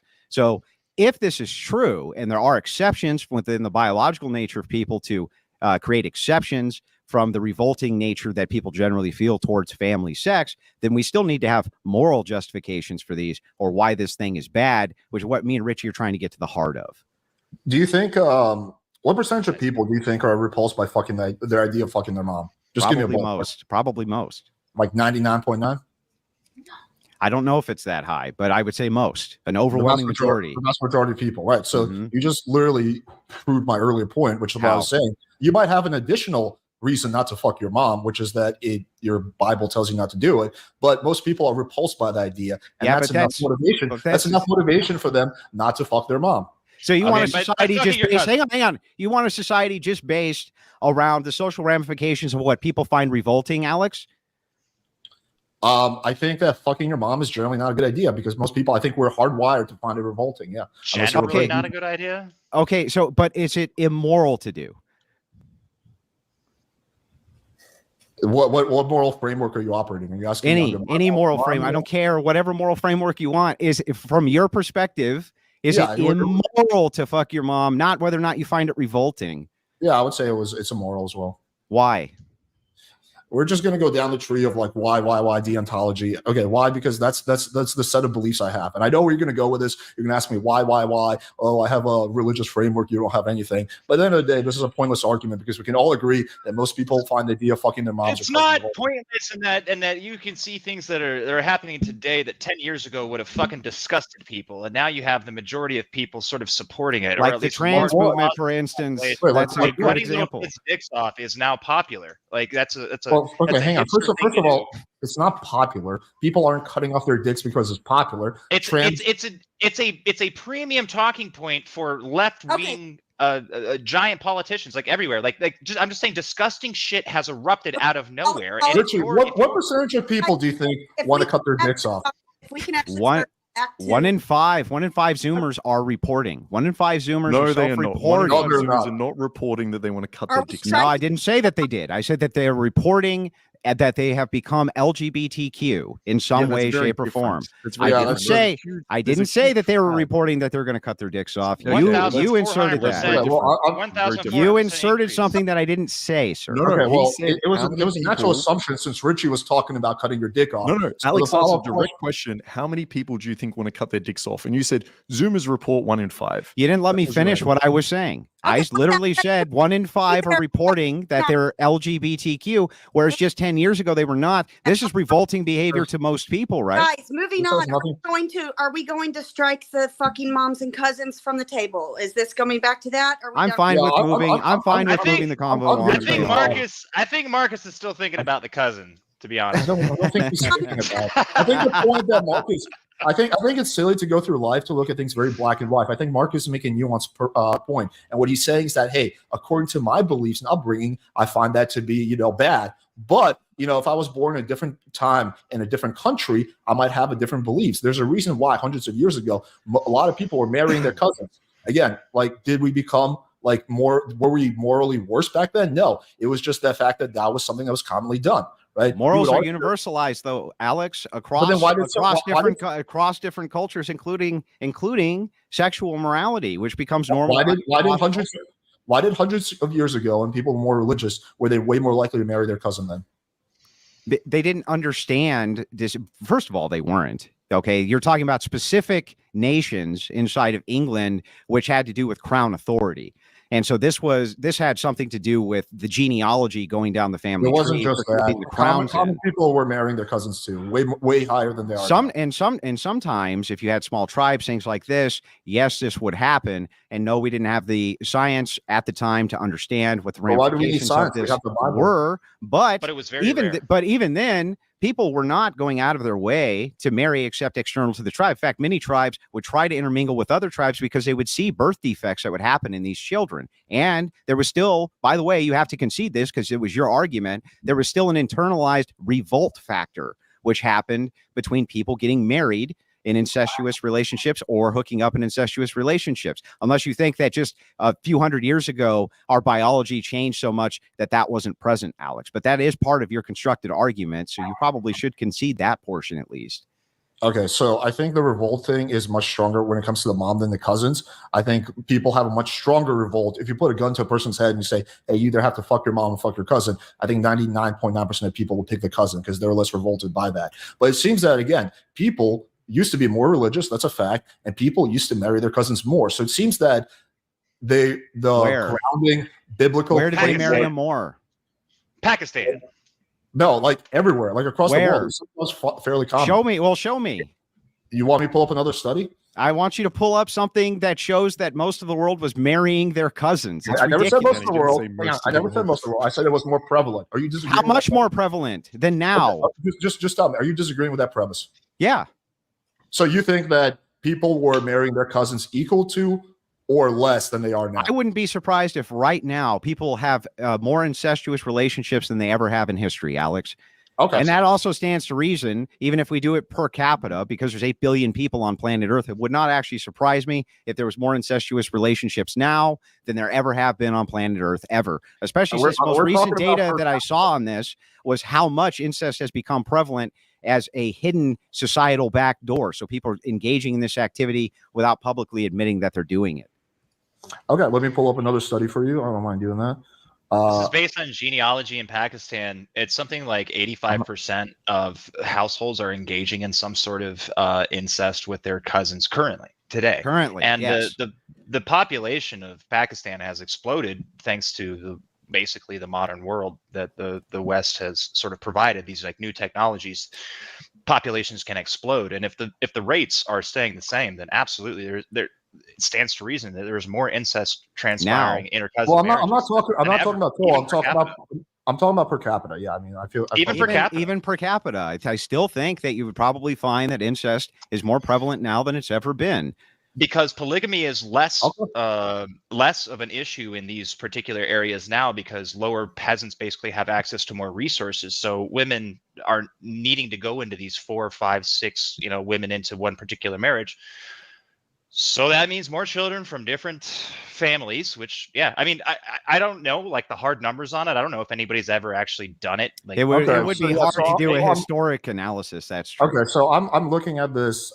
Sorry, I didn't have my cousin fucking study pulled up. I didn't really do much research on that topic. But I just found an article from the New York Times. Before the Industrial Revolution in the United States, Canada, and Europe, you might have ended up marrying up to a fourth cousin. People didn't travel far to find a spouse, and the closer you were to Up home, to a the more fourth likely- cousin. the more You know likely what a it was fourth you cousin is? marry within your family. Then in fourth the cousin? 19th century, something changed, and people stopped marrying their cousins. Yeah. So what? So they might have married their fourth cousin, who they probably have no genealogy with. Right? We're all cousins to each other up to some percentile. Every human being on planet Earth. When you're talking about fourth cousin, I think that's so far removed, it's not even problematic. That's one. And then the second thing is that an article does not support whether or not, and this was your argument, there's more incestuous relationships now on planet Earth as opposed to previously in history. That's what I want you to demonstrate. That's your Andrew, argument. Right, so just before we Andrew, look would up you another be okay with study, marrying a are you fourth okay cousin? with are you okay with second cousin fucking? No. What Third about cousin? fourth cousin? Fourth. I think if you look at I Where do I you would draw have the to look, line but I with think your if you cousin? look at fourth, fifth, or sixth, or this type of thing, that it's so removed from whatever your genetics are that it's All right, not well, actually how a physical far removed problematic. does it need to be? So you wouldn't fuck your second cousin? Would you fuck your third cousin? Scientifically, it's second cousin. But it's our moral framework doesn't come down to scientifically, and apparently neither does yours, because you have No, exceptions I'm to all asking of you these the things question. that So are your about moral your You framework- feelings. guys are cool Is with it marrying second your or third third? cousin, right? Yeah, I mean anything to obfuscate from the fact that you can't actually support your previous argument. Alex, Well, can we you need to support it or literally not? find the just right provided study, a right? Are source you okay that with said third that cousin? people after Industrial Revolution, people stopped marrying their cousins nearly as much. I literally That just was not provided- your argument, whether or not they were marrying their cousins, but whether there was more incest now or if there was more incest before. That was your argument. Do you not consider fucking your cousin incest? Of course, but that has no bearing on your argument. Andrew, to be fair, I know this because I wrote it down. Alex specifically did refer to marrying. Yeah, that's nice, but he Yes, also Andrew he stated Andrew knows that. emphatically. He's gonna do He his stated it research, repeated his argument back, and he said he would pull up a study to prove it. What are you talking about? Okay, let me explain this very, very simply. Okay, you we explain it. agree that Can find a study. marrying your cousins is incest, right? Yeah, I would say so. So if I just showed you a source that said that people, since the Industrial Revolution in America, people are marrying their cousins less. Therefore, there's less incest in the world now. Do you No, not see how that's this falls? no, that's not a therefore. That doesn't follow. That just How because does it not people follow? marry their cousins less now that there's less incest in the world, you dumb bastard. Okay, explain to me how it doesn't follow. Are you saying that Because, people because are you just don't need to fucking get their married cousins? to their Aren't you cousin in guys- order to engage in incest. What are you talking Aren't- about, dude? Aren't you the people that I are can't like hear sort of what- arguing against marriage and for premarital sex? What? How does that have to do with anything? I'm just engaging in the point that Andrew's bringing up. Because you could fuck your cousin and still not get married to her. Yes. But do you think that's what's happening? Do you think that people Do you back think that's then an used to accurate marry- metric of determining you- whether or not people are fucking their cousins? That's whether or not they get married to them? Well, that's exactly the point I made. It's which is going to that people, prove it more. people But- marrying People are cousins marrying less. People are marrying their cousins less. Therefore, they're fucking cousins less. Do you not think those two follow? Or do you No, think they people don't are fucking follow. their cousins, How do but they don't get follow? married? They So do don't you think follow. there's all White these- White do you think women in there's all these America. secret cousins White women in relationships? America. Dog marriages in America between white women and German shepherds are extremely low. Does that mean that they're fucking dogs less? Okay, guys, Well, if every source says, if the sources say that since the Industrial Revolution, people stopped marrying their cousins nearly as much, then yes, there's less incest. By the way, Unless Richie, you provide no, the man, other- no, unless- listen. unless you can That make the literally argument doesn't that most follow. of- Unless you can make the argument that most incest is like mom and son or something Bro, like that that. doesn't follow. You can't make that. You can't say the correlate that because Then people marry their cousins less, there's Drew, less Rick, incest. It doesn't make sense. Andrew and Richie provide a study that supports your argument. All I'm saying is he did provide a study that would support his would-be argument, right? So if you're saying that it doesn't, then provide something that would be a better resource for everyone to determine whether people are cousin fucking. Yeah, or just Okay. show one ounce one ounce to prove that incest is more common now than it was 100 years ago. Okay, so I can give you this. I'll give you the same exact thing you gave me, which is an article from the Atlantic, which is called "America Has an Incest Problem." Where can you show the screen? Well, I'm not going to share the screen. I'm just going to DM the article over to you. But right now, I'm actually having the stats pulled up so that we can get this settled. Okay, It's let's very get this out. difficult. Very important Yeah. issue. Well, the thing is that I'm fine with moving on from it. I just need you to acknowledge, though, that saying that, hey, because people are marrying family members less, that means they're having sex with their family members less, doesn't actually follow. I think it follows pretty closely. I think that, yes, if people are marrying their cousins less, what happens in marriage? Sex. So if there's less marriage, there's probably less sex. Yeah, Unless you guys are advocating that you're going to have more sex when there's no marriage. What's your body count, unless Alex? you're going to try, unless you're completely irrelevant. Alex, are Unless you you're married? No, I'm not married. Unless you're going What's to, your body unless you're going to be. count? Are you over 100 right now?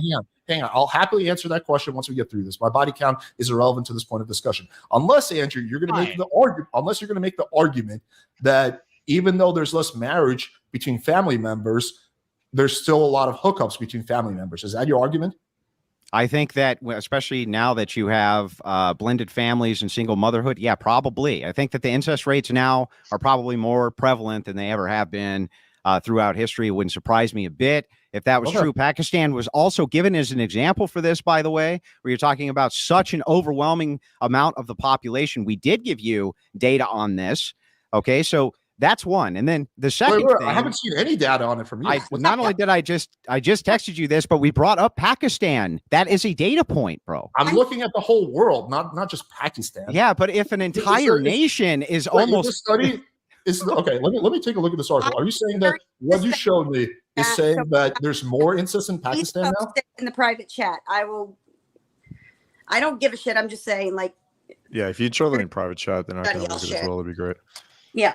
Which part of the article that you sent me, so you can save me time, where do they talk about how there's more incest nowadays? Alex, I gave you the same exact argument back, just using an article.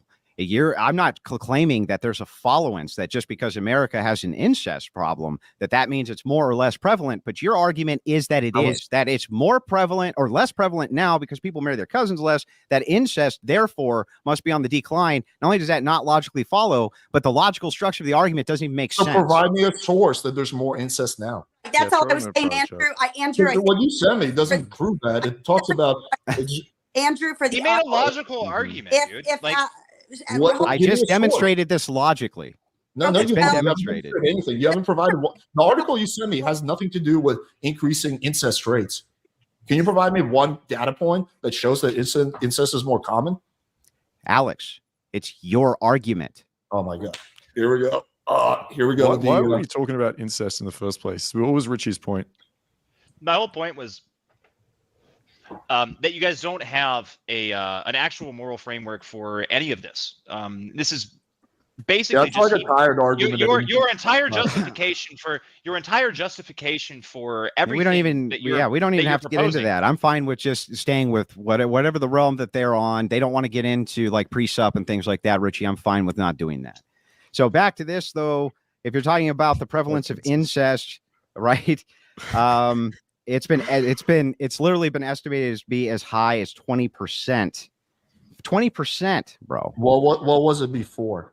Well, the thing is we don't have good and adequate research to determine what it used to be. But your argument was that, your argument was, hey, because there's less marriage, that I'm going to make the bold claim that means there's less incest. That doesn't follow. Okay, all right. So, guys, I took it as Alex actually had some kind of data to provide provide for his opinion, right?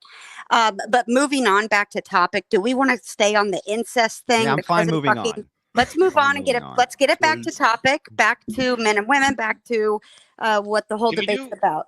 Can we do the other proposition? Hold on, guys. Let's wash this one out. I'm not going to count this as a W or an L for either side. We're going to wash. Sure. Okay. Yeah. I was kind of curious because the other proposition was what was it?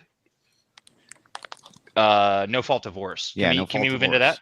Yeah, sure. Is everyone good to move on from this topic? Yeah. Yeah, if I could take a piss real quick, I can still hear you. We got kind of bogged down in it. But to be fair, this is good content. Nobody's been ever been called out for cousin fucking on YouTube. That's a good one. Yeah, it's all in good fun. Yeah. Anyway, back to no fault divorce. My position on it is that we should get rid of it as quickly as possible. That it's detrimental to society. It's been detrimental to society. It's going to remain detrimental to society. That you should have justifications for divorcing. After all, you did give your word and you did make an oath, and men ought stand by their oaths. Do you And think so that should should apply women. to religious people or secular people as well? I think that secularists would largely agree that they should stick by their oaths. Yes.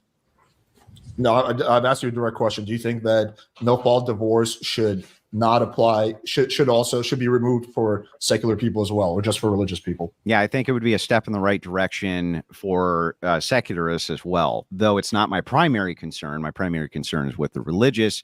I still think that from a secular standpoint, it still makes a lot of sense. Didn't you say in the previous debate that you believe marriage should be mainly adjudicated by the church? Like the church should have supremacy when it comes to that, and the government should not have a role? Yeah. So who's going to enforce no fault divorce? Is going to be, because it's a legal law. It's not a church doctrine, right? It's not the church that's causing no fault divorce. It's a law. So how can the church be in charge of marriage, but at the same time you want to change the law? Well, you have to separate the two entities. So if we're talking about, at this point, secular marriage, we would say that this is a state enforcement mechanism. Whereas if you're talking about, hang on, let me finish the answer. I just let you ask the question. Let me just finish the answer. So if you're talking about secular marriage, okay, then yeah, that would be state enforcement. If we were talking about religious marriage, I'd want to see that be a church enforcement. I don't see any problem with that at all. And I think the state should recognize the religious marriage and the autonomy given to the church rather than the state having autonomy over that marriage. I don't see why that needs to be. Andrew, if you get divorced, who's going to enforce the alimony? Is it going to be the church or is it going to be the state? Well, if it's a church doctrine, there may not be any such thing as alimony, which is allowed if the state recognizes the church's authority over religious marriage. Who's going to allow you to divorce? Is it going to be the church or the state? Who's going to actually put you in jail for breaking the law? Well, it depends. I just told you need to separate the entities. So you're asking me in which instance, for religious marriage or for secular marriage? Well, in both of those situations, the state would come in and enforce the laws of divorce. Just because you're religious, you don't get a different exemption under the law. Why couldn't you? Why can't you? Well, I'm not talking about why couldn't you. I'm just saying that's the way it is right now. Yeah, but I'm not talking about I'm talking about ought now. So you're asking me ought questions. And when I'm actually telling you what ought be is that the state recognizes religious marriage as a separate entity where the church can enforce those marriages. When you're talking about secular marriage, the same way they enforce it now, they're the ones who allow you to get a divorce, even if the state says you have a divorce from us. The church may not necessarily give you a divorce, and they will literally remove you from the community if you do such a thing. So there are stiff penalties. But let's say you're you have a kid with your wife, and you become a total dick, deadbeat dad, and you run away. What can the church do to force you to pay for the child's upkeeping? So the way that the church would generally enforce this is through excommunication and through kind of your spiritual father talking to both parties.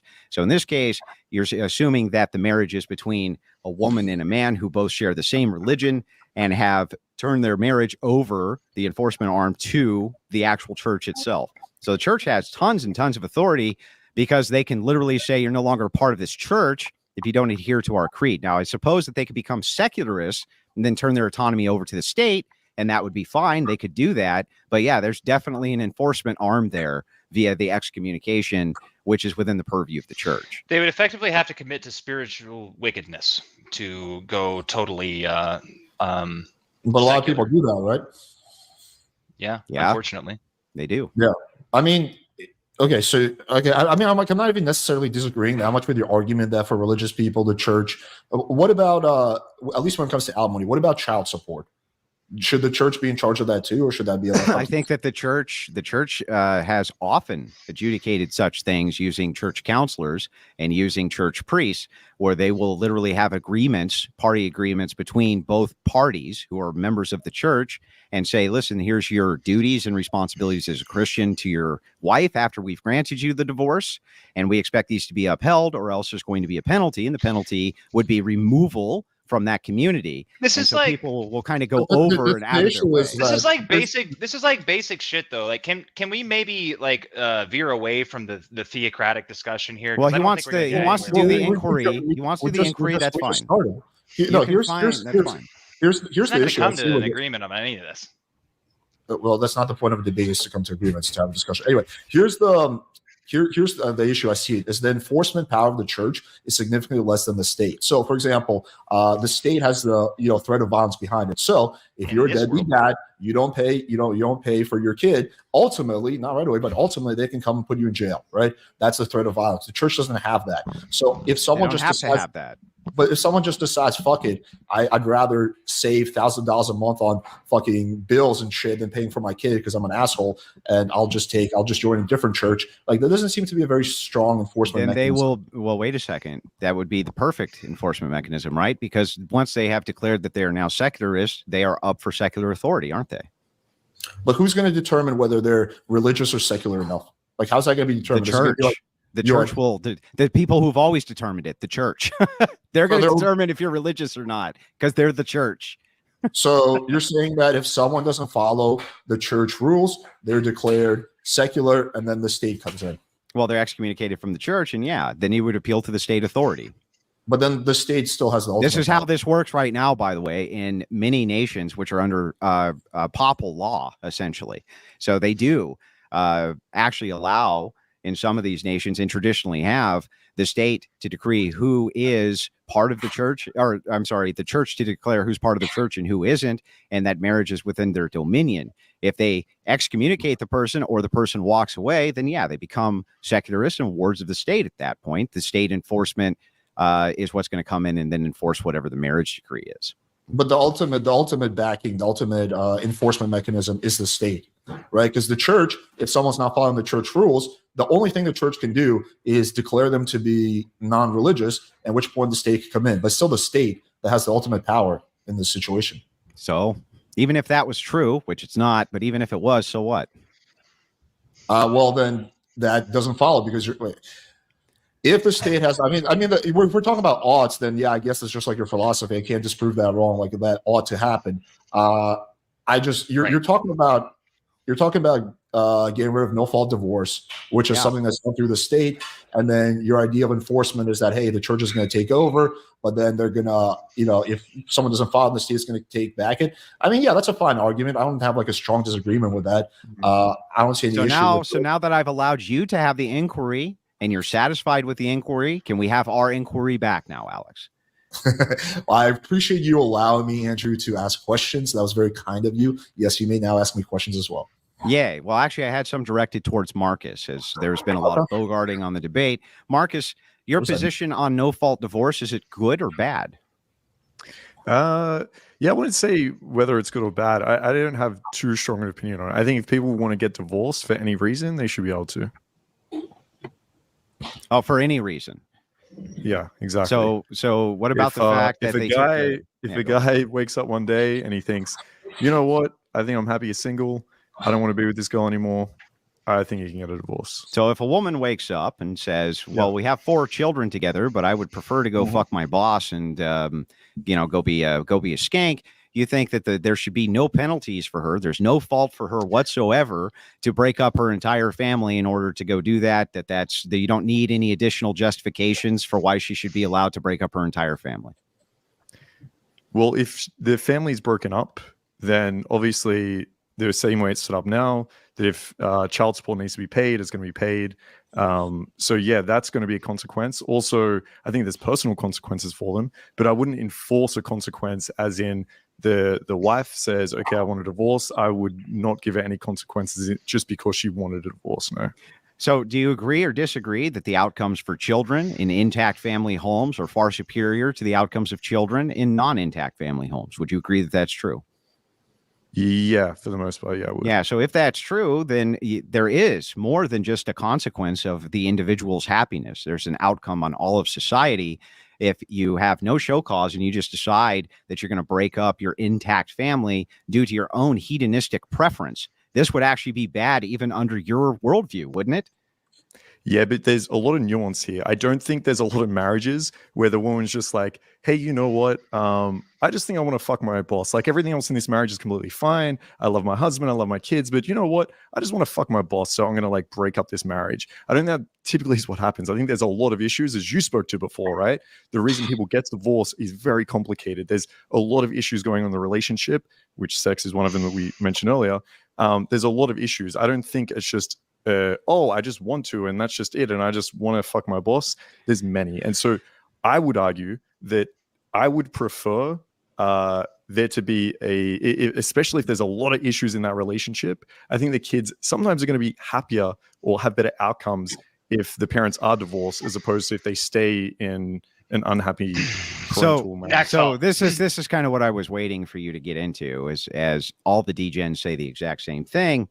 They claim that they think that some of the outcomes for some of the people might be better, but you just conceded moments before this that children from intact family homes have better outcomes than children without intact family homes. How can you reconcile those two things, Marcus? For the most part. Yeah, for the most part. So we're talking about optimal again, right? So pointing to the outlier and saying there are some cases where divorce might be optimal. It's not optimal for the most part, is it? If the intact family home is producing the best outcome for the children. Yeah, so I would put a greater importance on the ability for the parents to be able to choose not to be with each other in situations they don't want to be in. So I wouldn't force a wife to stay with their husband if they don't want to be there. Why? Even if it means in a greater percentage of the time that children have worse or better outcomes. I think that the marriage, if I would never force a woman to stay with a man. Well, Andrew, okay, so hang on. First of all, it's not forcing. Hang on. It's not forcing the woman to stay with the man. The woman and man both took an oath inside of their marriage, for better, for worse, through richer and poorer, till death do us part, et cetera, et cetera, et cetera. They took oaths to each other. When you're talking about no fault, all we're saying with no fault is that you should have to show actual cause for the divorce other than irreconcilable differences, which is the number one thing cited, meaning infidelity. But it's just the number one thing. Hang on. Let me finish. Right? Marcus. Infidelity, things like this, that would break up the marriage. From your perspective, though, it's okay. If right now, if you're looking at society and why society is so messed up, it's due to a single motherhood epidemic, which is on the rise. And this is why you see so many people having such bad outcomes in life. Homelessness rates are tied to single motherhood. Poverty is tied to single motherhood. Almost every single instance of negative outcomes that you can find currently in society, drug abuse, is child tied abuse, back to single motherhood. You don't give a shit about any of those outcomes, So just the why do you hedonistic think- relationship. Here comes the virtue signaling. Alex had a follow-up to Marcus's, and then we'll move to you, Richy. Alex just had his inquiry. Can me and Marcus finish our exchange? Hang on. It's directly related. Andrew, could you provide proof that children of couples who hate each other are happier than the children of divorced couples? What would that matter about the outcomes? Well, because if it turns out that children, when the parents hate each other, have worse outcomes than the children of couples who get divorced, then that'll completely destroy your whole There point. is some good evidence to this, and I'll give you a good example of this. If you look at children who are remanded to state custody, okay, they are 1,000 times. Some cases I've seen is between 100 and 1,000. Some it's only as high as 50, but it's a significant amount more that they will actually be abused. Even if they come from an abusive home, the abuse will actually be worse. What does that have to do with anything? Because what it's demonstrating is that if you're looking at the outcomes base here, even then, if you have an intact family in an abusive home, it still seems to be optimal than when you remove even the abusive parents. So that does seem to lend some sort of evidence to the fact that even if the parents don't get along, or even if you're in an abusive household with intact parents, that it might be optimal to the alternative. You're making a massive logical leap here. I'm talking specifically about unmarried couples who got divorced, right, versus couples who hate each other and stay together. I don't even have a strong position on this. I'm just wondering whether your premise is even true. Can you provide any proof that the couples who stay together and hate each other, the kids have better outcomes than the couples who get divorced? There's literally no way to find that out, because hate is a subjective terminology, right? It's like who report. How could you? What would be the data? Who cares? Let's just process concede it. Hang on. Let's just concede it. Right? What does that have to do with my argument that the outcomes for children who are from intact homes are far better and far and away better than the outcomes of children who are the product of single mothers? What would you, even if I gave you that argument, can you explain to me or express to me in some way how it negates mine? No, I agree with that. Children, on average, children from intact homes will have better outcomes than children from single mothers. Then what are we arguing? I think no one's going to disagree with that. Well, because we're talking about no-fault divorce, right? So we're talking about the idea of whether a couple getting divorced is negatively going to impact the children. So what we have to do is look at couples who want to get divorced and don't, and the outcomes of those children versus the couples who actually do get divorced. Why? Because if it turns out that the couples who stay together and don't like each other have worse outcomes, then no-fault divorce would probably be a good thing. Okay, so the epidemic of single motherhood, which has spawned almost in line with no-fault divorce, are you saying, so you're saying it on both sides of your mouth? On the one hand, you say, yes, if there's an intact family unit, that's optimal for the children by all of your data that you're looking at. But your counter argument to this is that there could be some cases where the parents are, in a relationship where they hate each other's guts, and that could disproportionately affect the outcome of the children. Well, your answer's already there, which is, if that's true, then we should still see that the intact homes, you're going to have X amount of parents who don't like each other or hate each other or stay together for the kids. The outcomes there still seem to be optimal in comparison to the single motherhoods by the stats. But why does it have to be single mothers? Like you're what else are you going to be if you're divorced? Well, you can have a mother and father who both take care of the kid. They do it separately, where the kid. That's not an intact family home. Right. So that's what I'm looking at. So if we're looking at single mothers, sure, I will grant you that those will have worse outcomes. But they're still considered single mothers if the father lives in a separate house and is contributing. Where both of the parents are there for the kid, they're just not married anymore. That's what I'm asking. They're still what called does that single have mothers, bro? It's literally, and hang on. 2012, 89% of kids in the psych ward do not have intact families. They come from fatherless home. 90% of homeless kids have single mom. 85% of behavioral disorders, single mom. 70% of kids in juvenile hall, single mom. I'm disagreeing with you that single mom, oh my God. But the point kids with single moms will have worse outcomes. Single moms, right? Then it would follow, Alex. Then it would follow, and Marcus too. Then it would follow that even if they were intact homes where the parents stayed together, even though they hated each other's guts, the outcomes for the kids would still be better because the outcomes for kids are still better from intact homes. Period. So it follows. Do you think like the only two options are either you're a single only the mother's raising the kid and you're intact? Like, do you not think there could be a lot of situations where the mother and father both take care of the kid separately? I know it's all Chinese guy. It has nothing to do with anything. I know it's all Chinese guy.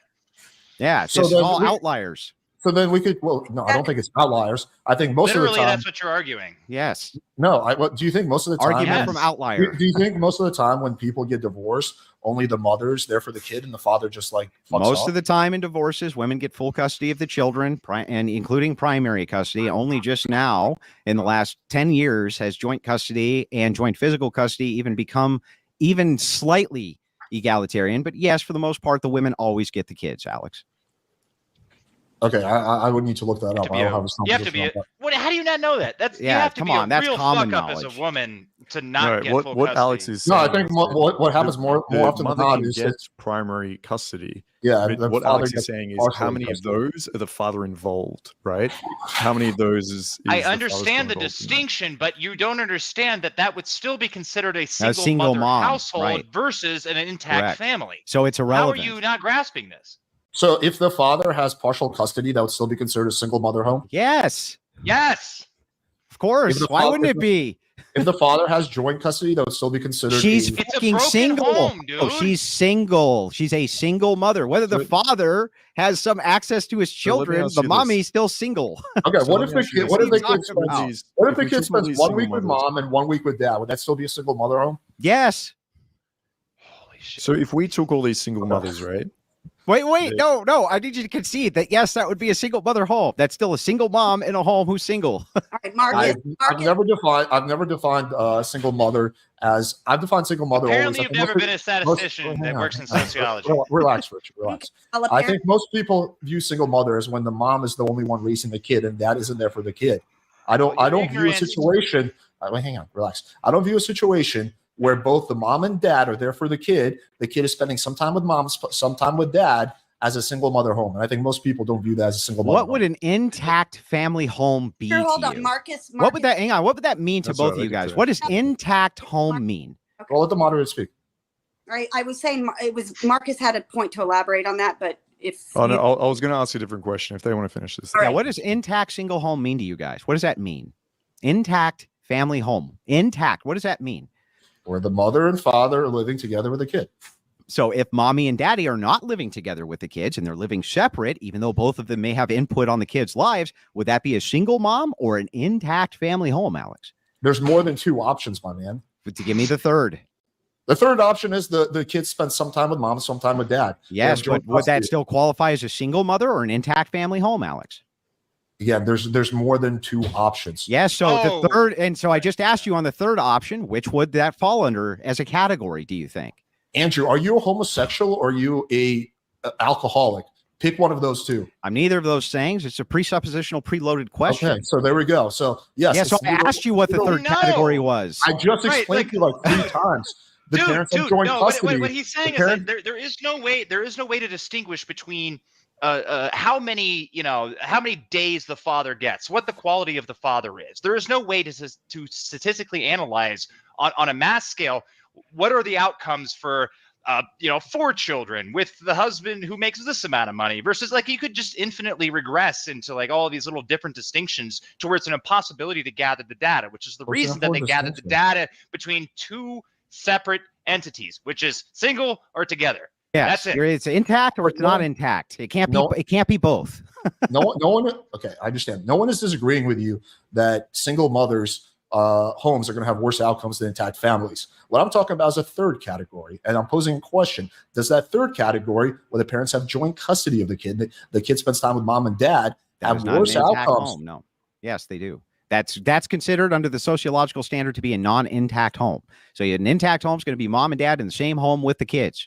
That's an intact family home. Everything outside of that is not an intact family Okay, home. so the two options, just so I understand this, are single mother homes and intact family homes. There's no third option, right? That's how you're going to be categorizing this. You could make subcategories under this for the purpose of extrapolating additional data. So you could say, what about homes with a stepfather? Or what about homes without a stepfather? And they do that, and you can extrapolate data off of that as well. But for the purpose of this conversation, it's either an intact home or a non-intact home. And in the intact homes, the kids do way better than in the non-intact homes. Yeah, but Pretty we could simple. assume that the intact homes are having better outcomes probably because the parents don't fucking hate each other, right? The single no. moms, what we really need to look Can't at assume is that. if we take all the No. single moms, let me finish for a second. If we Go take ahead. all the single moms that are divorced, hate their fucking partner, are miserable and have divorced, and then force them to be staying together, how do the kids cope then? What do they look like? They Because still right now we have intact family homes we that already can answered assume are this. going to be more happy together. And then we have people that are divorced probably because there's a lot of shit going on, right?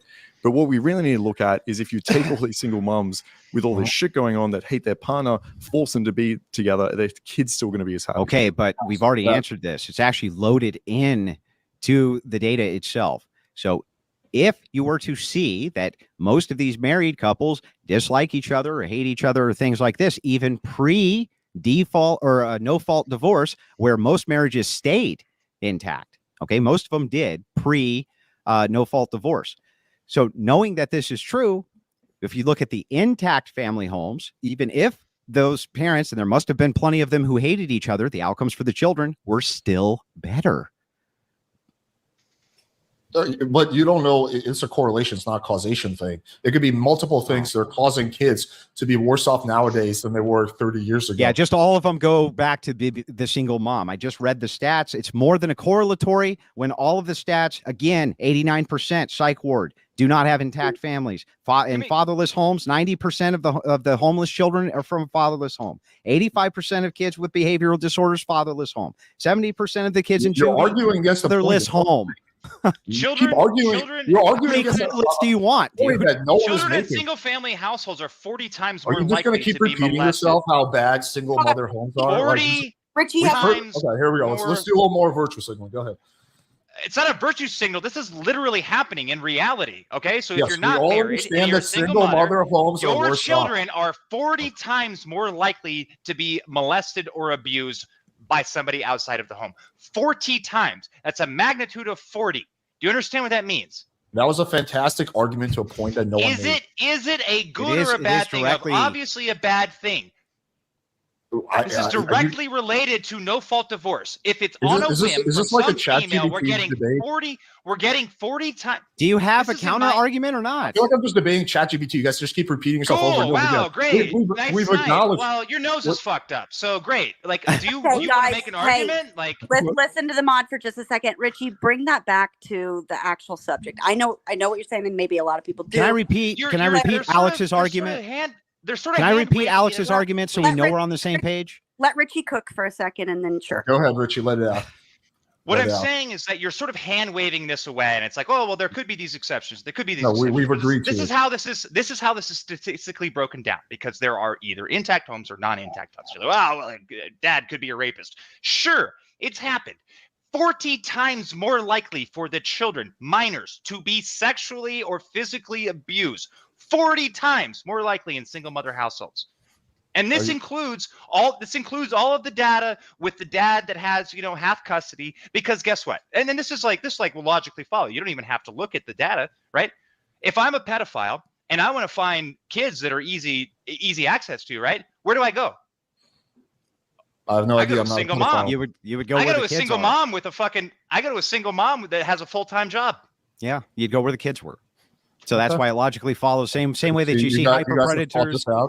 Yeah, well, it's the same reason that hyperpredators, you find them in schools and you find them in churches and you find them in places where there's easy access to kids. You're still not engaging with me. Let me repeat your argument and you tell me if I got it right. I just want you to engage with what Marcus is saying. I want to engage with both of you are saying, but let me make sure that I get it right by repeating it first so you know I'm not straw manning you.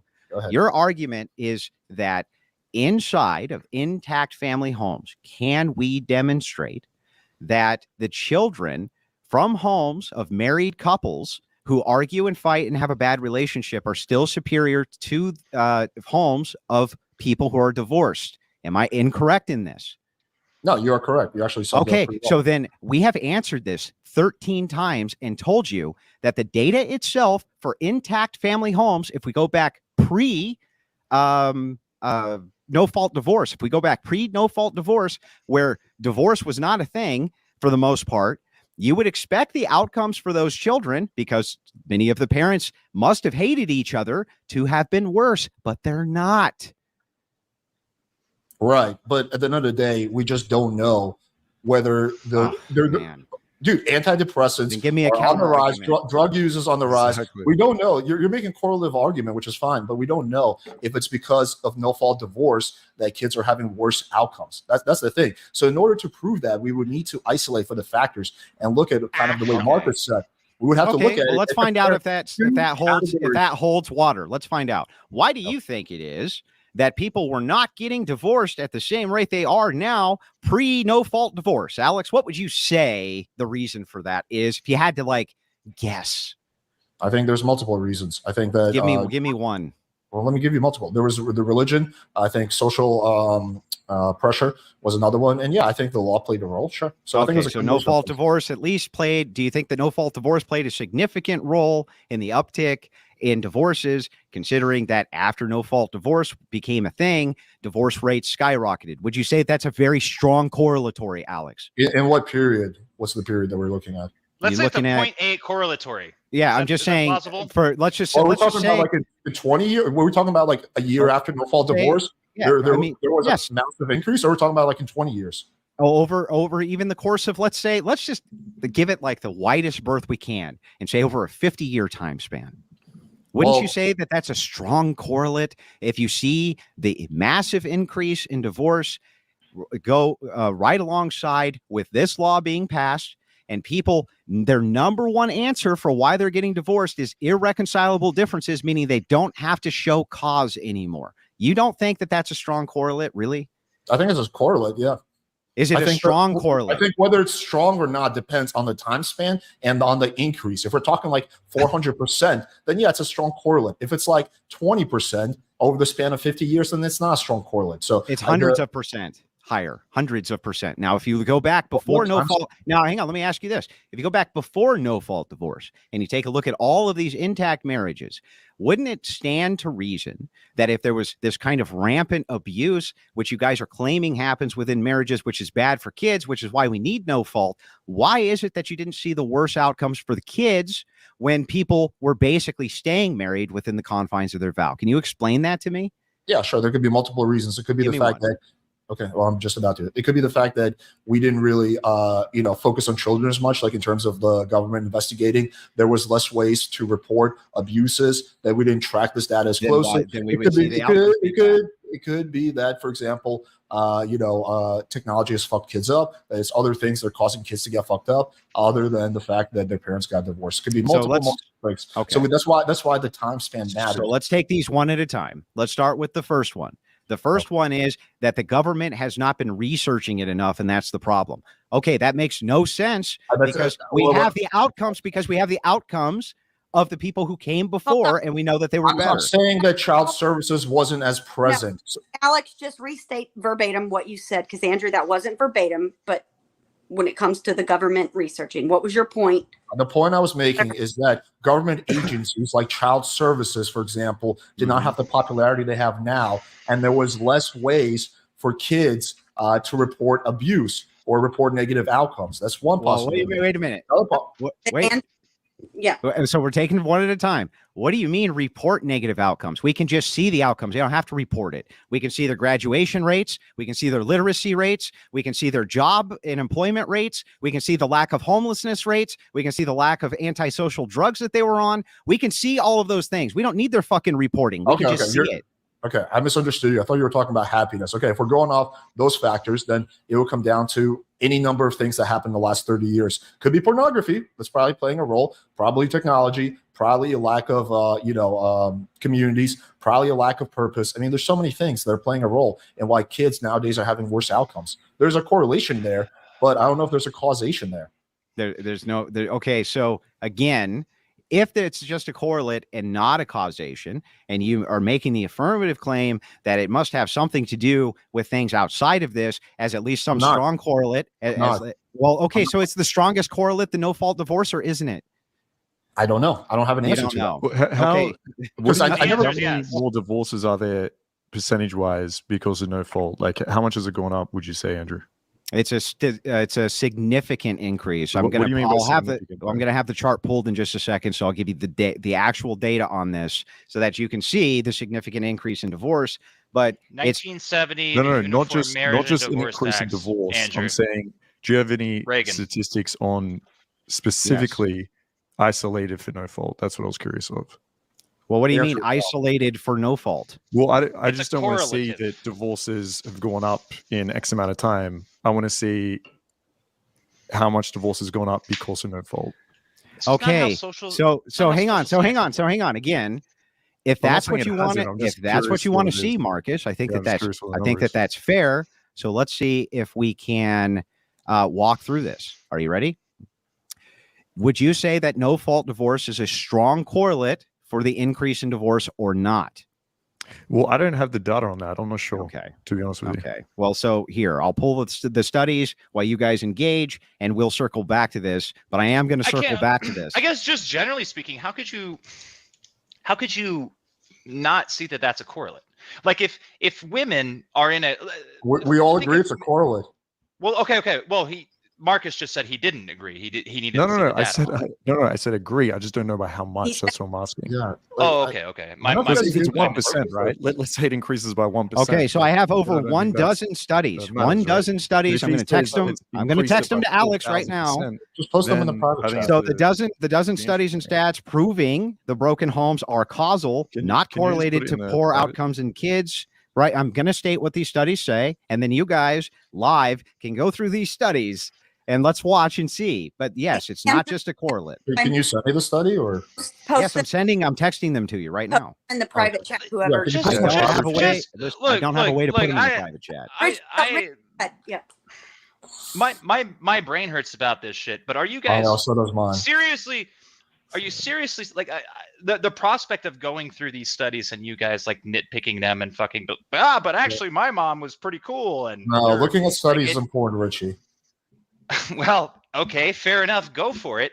But can't you like just think about it logically, right? If women, who you know well, right, because you're pickup artists, right? Like you understand how women function. Understand how they think, right? Yes. Mm-hmm.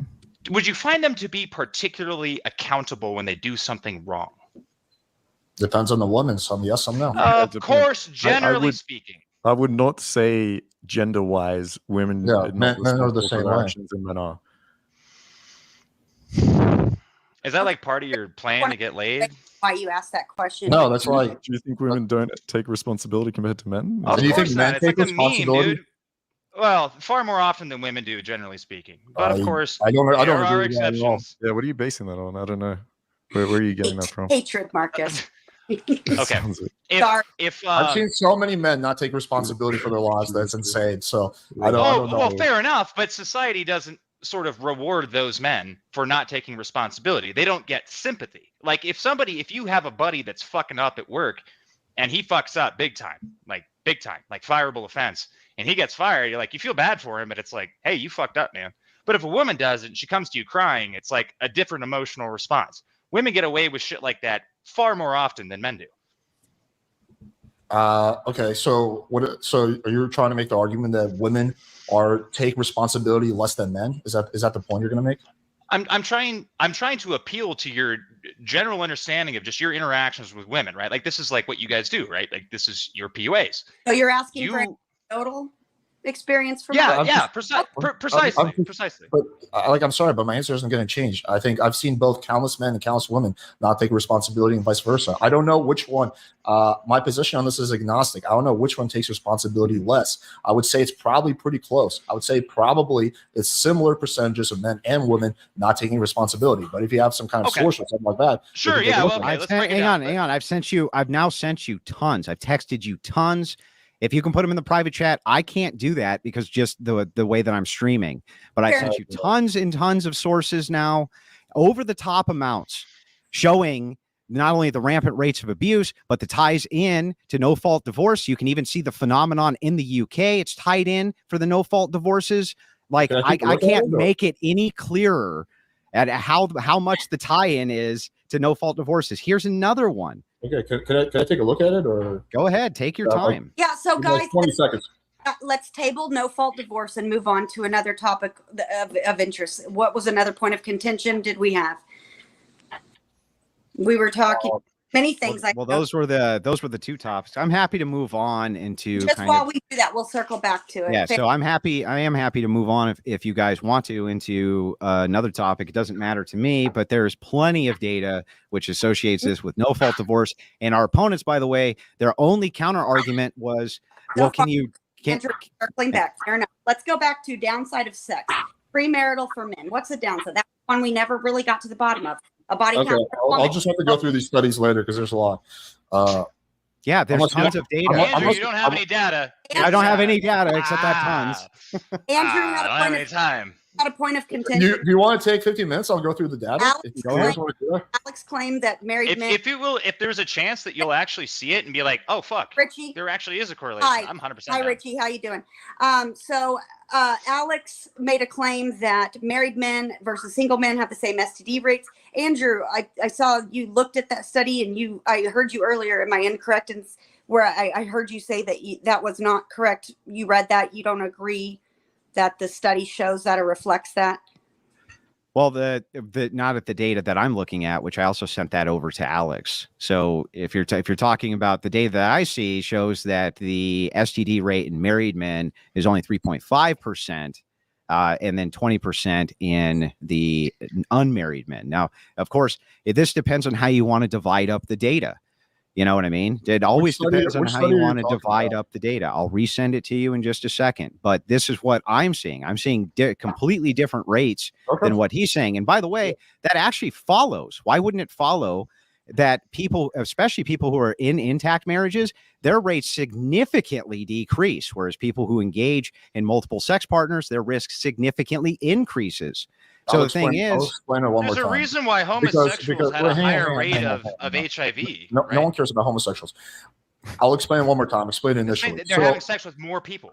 Okay, higher risk. I understand that gay people have a lot of sex. Because when you're married, you generally don't use condoms with your wife, right? Because there's an element of trust. And I think we can all agree there's a lot of cheating that happens. So even though they have less total sex To the partners, level of probably, to the level of because evenness? hang on, because they're not using protection, right? That's what counterbalances the risk. So yes, people who are Well, living this is a the single- totally hang on, wild hang on. claim. But just relax, dude.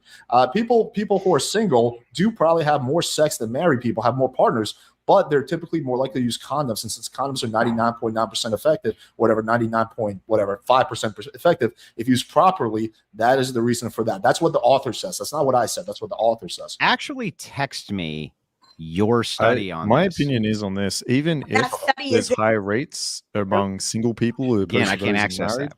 I don't think that's a reason not to have premarital sex. I think it's a very small risk that you might get an STI, especially if you're being careful about it. But that wouldn't be a reason for me to tell someone not to have premarital sex. Well, it's even not if just was that. true. There'd be there's a risk of pregnancy, which is another factor. Not only is there a risk of pregnancy, but then you can move into the way that you have evaluated women. So it would logically follow that if you're making the claim that if a woman has X amount on a body count, it raises a red flag with you, then how can you explain that except to say that every single time a woman has sex with a man, it devalues her as far as men are concerned, right? To a certain point, if the woman has a 400 leg count, of course, if she's got a 5 leg count, I don't consider that devalued at all. Me personally, I think a lot of men would actually prefer a girl that has some experience, right? Sure, not 300. That's be a red flag. But someone's been with 3 guys, 4 guys, I think that's a problem. And I would consider the girls that I actually sleep with and have slept with before, I would never consider them devalued, even if we're making the argument that a high leg count is going to devalue them. Because that's because your highest priority is the sexual pleasure that you're receiving. Richie, you know nothing about me or Marcus at all. You're just purely talking out of your ass. And this goes back to the point I was making earlier. You're talking about when you say, devalues the woman. You're talking about social repercussions. What else could it be except pleasure? Okay, social. So when I have sex with someone, you're sharing a very intimate experience. You're both being incredibly a pleasurable experience. Of course it's pleasurable. Yeah, so what else is it? So when he says that you're hedonist, you're just focusing on pleasure, why is he wrong?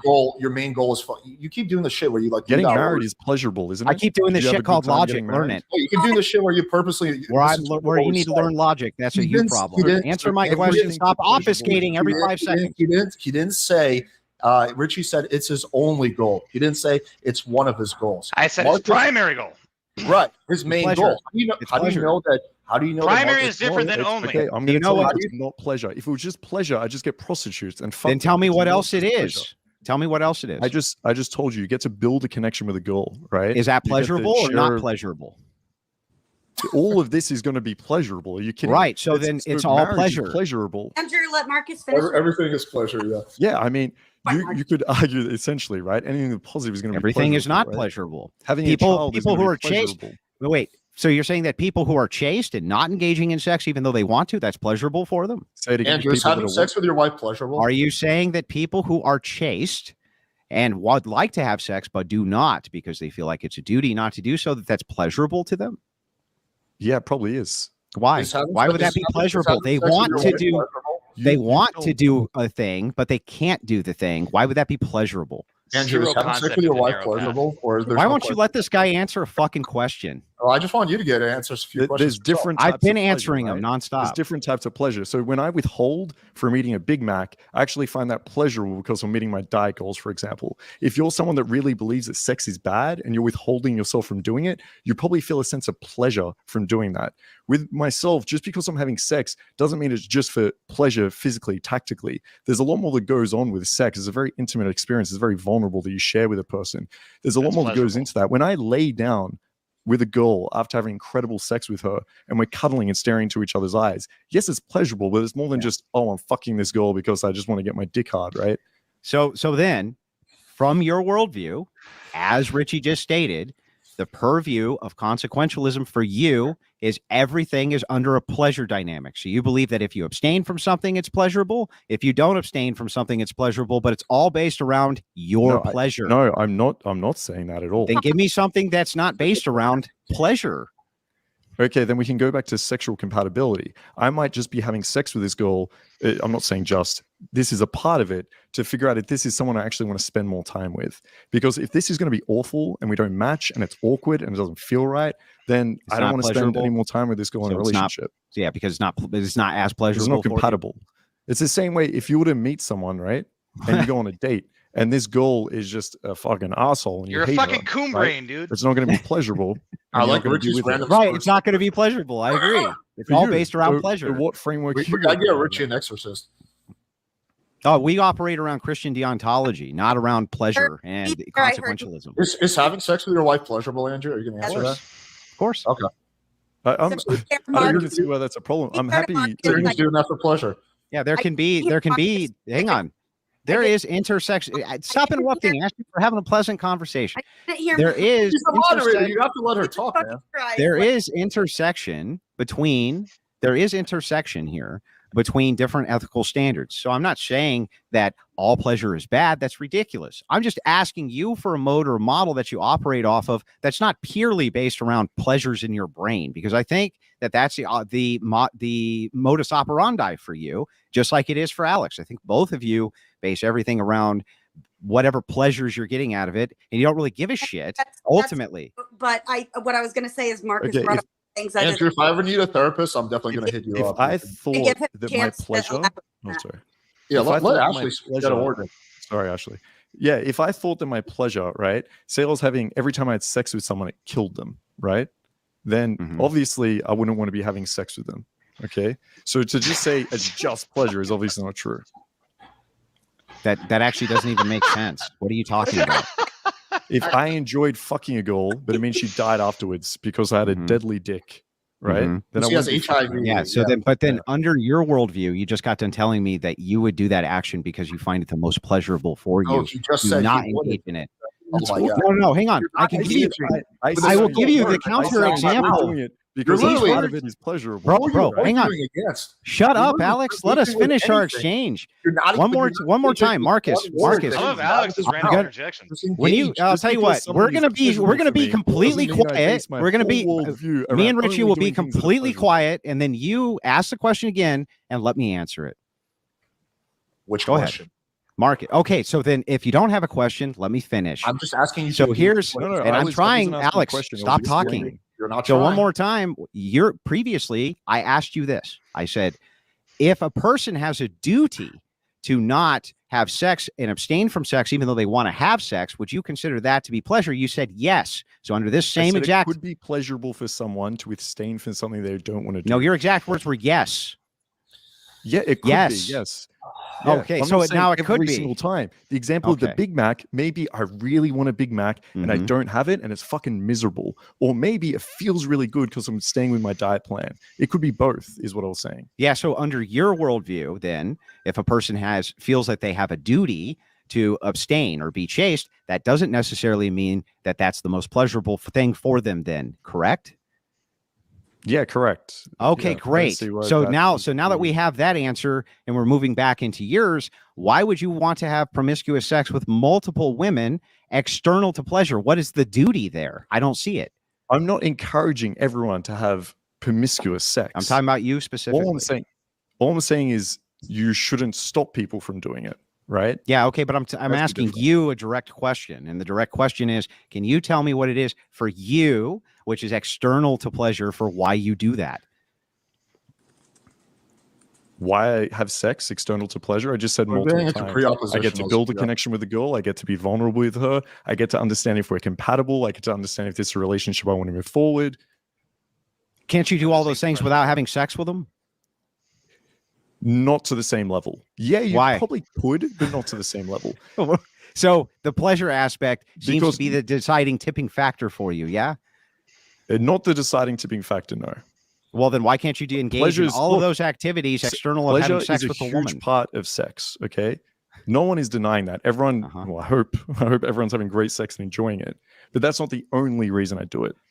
As I mentioned, once again, there are many other reasons to it. What if all of those? But you can factors do all were- of those things without having what if sex that with all- them. Exactly. Not as What well. if that all Not as aligned? What do you well. mean not What as if, well? Why? If I meet, what if if I that- meet two girls, icky. right? If I meet two girls and one I don't have sex with and one I do, I can guarantee you I will understand if Angela, we're let me ask compatible this. as a relationship a lot quicker with the girl I'm having sex with. Why? Because it's a shared, very intimate experience, right?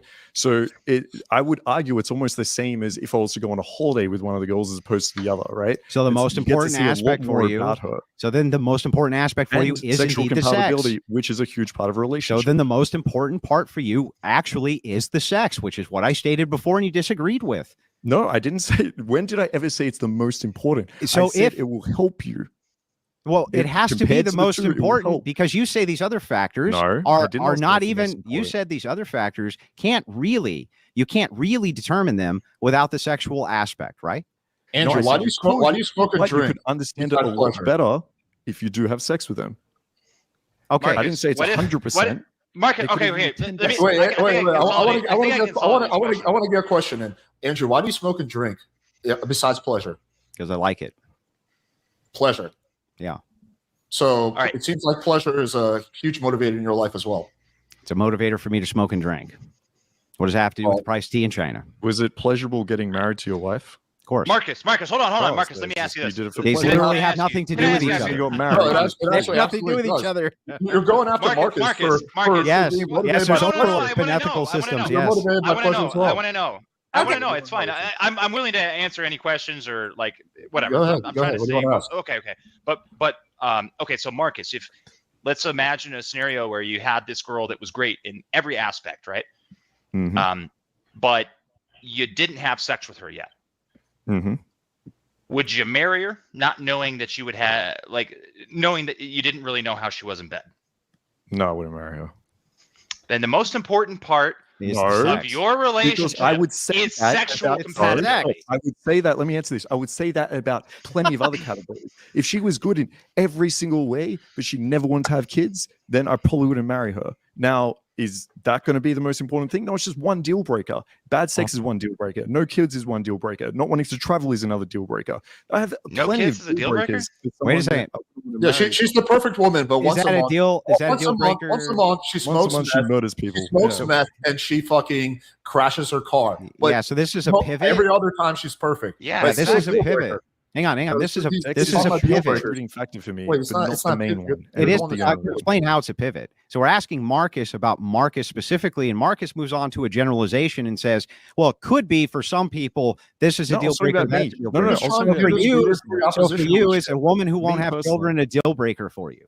To get So married this to, is- yes. This is just that is a deal breaker. weird pre-oppositional Okay. shit where you're trying to make. I know the exact point you're going to try to make. It, dude. Every debate super boring. Like, oh, but Marcus, you don't have any like central philosophy to back up your claims, and I do because I read the Bible, and the Bible is like. I didn't ask him I didn't ask him a single biblical claim. Yeah, I'm but just you're going. asking The point you're going to try to make is that I'm you supposed have to a- keep you have a everything ground- surface so that you have a fucking grounding dimwits can philosophy. understand it. you have a So I gotta grounding keep everything philosophy, you simplistic. guys- Compatibility. So This you is the fucking argument you dimwits try to can make get it. every single time. to Not get smart. argument. Not smart people. Well, why have sex with woman, Marcus? I can't use higher grade philosophy because Alex don't like it. His brain not work good. You make this I don't argument understand every how single you can't debate. fathom Is sex that a good enough part for of you, what Alex? makes it compatible with a girl. Oh, you don't know pre-op. You don't have a grounding philosophy. I do. Therefore, Yes, I'm I'm right. sorry that your worldview has to be consistent. That's terrible, Alex. I'm I sorry feel so that my bad for worldview you. is not consistent with a 2,000-year-old made-up book. It's not Well, even consistent Alex, within if its own worldview. That's the Alex, if problem. it makes would any rather- difference, I know a Neanderthal type man who does have a consolidated worldview. So there's hope yet.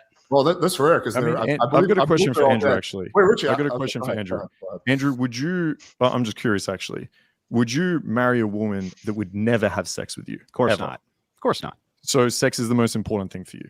No, in this particular case, I have a duty. Exactly. A So if we duty. have shared. Hang on, there's stop, more stop, stop. sex that I'm goes going to into it, explain. correct? There's a distinction here.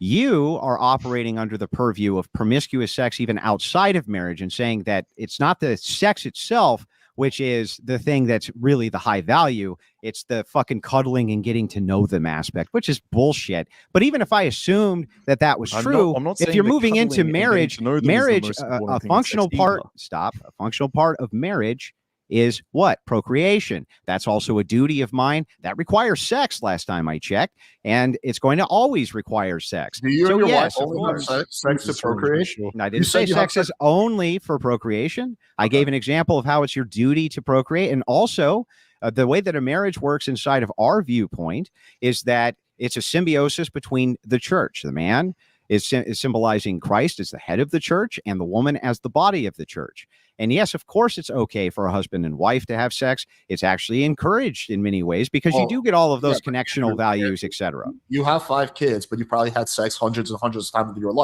your wife. Therefore, 99% of your sexual experience with your wife is about pleasure, not duty. Even if that was true, it would not negate my point. How is that not true? You have multiple motivations. I just told you, even if it was true, it doesn't negate anything. Yes, of course, having sex with my wife is pleasurable. Negates nothing I just said. Right. So the point you're trying to make is that Markus only operates on pleasure and you don't. But it seems that both of you guys operate largely on there's pleasure. Overlap. There's going to be Bro, I'm claiming that there is overlap. Of course, there's overlap between these different systems. But in order for him to be consistent, he's literally trying to convince us that the promiscuous sex that he's out there having, or the promiscuous sex that you're out there having, has the sex itself is not. That's not really what's important. It's the kissing and hand holding and cuddling. I never said that's and that's what you know. Are you hiding in the closet? Listen, I love pleasure. I love sliding my. I don't know if we can swear on this. You can say whatever you want. I love sliding my cock in them. All right, it's fun. You were talking about cousin fucking earlier. I'm saying dude. that's all the. I believe you brought that up, Richy. Yeah, Ricky's going back to the cousin. He loves it. So then, the most important aspect of it is the sex. Why don't you just concede that that's true? Finally, it's one of the important things. I just fuck prostitutes, right? Did you said a girl could be? Bro, you can't have it both ways. And if the sex was bad, you wouldn't marry her, which means that the most defining aspect. Oh, it doesn't. I wouldn't marry her. That's one of the deal breakers. There's multiple deal breakers. I wouldn't marry her. Perfect in every single way. And if she was the problem is that either one of these things has to be true because it's just logic, right? Either A, what you're trying to convince us of, that sex is not the most important thing, but whether it's the kissing, hand holding, cuddling, and getting to know the woman, right? Either that's the truth or that the sex is the primary component. I have a difficult time believing, I struggle to believe, if you're going to be good faith about this, that you actually are trying to convince us that the kissing and cuddling and hand holding and getting to know the woman is the most important aspect of why you're banging lots of chicks. That's insane. The most important aspect. Sex was the most. So many fucking times. He's just trying to leave his avenues open because he wants more pussy. He can't be seen on the internet saying, it's just if you got a good gash. Sex for me. Having sex for me is multiple factors, right? It is not just the sex. Otherwise, as I said, I just fuck prostitutes and I wouldn't care, and that would be it. It's going to be partly a little bit of validation. It's going to be partly the interesting skill set behind it. It's going to be exploring kinks. It's going to be developing your own skill set. It's going to be the cuddling with the girl. It's going to be getting to know her. It's going to be the shared vulnerability. There's so many aspects. And we're honing in on the most important aspect. They're going to keep doing this weird shit where they try to say, oh, but it's the most important. I want to redirect and ask Richy a question. It's directly related to this. Of course Richy, you do. Sure, man. Are you married? No. Why not? I just gave a brief history of it earlier on. Were you not listening? Just quickly repeat it. Reiterate for us, Richy. I wasn't listening. Sure. I knew this was going to go here because it always does with PUA guys, but I don't care. Whatever.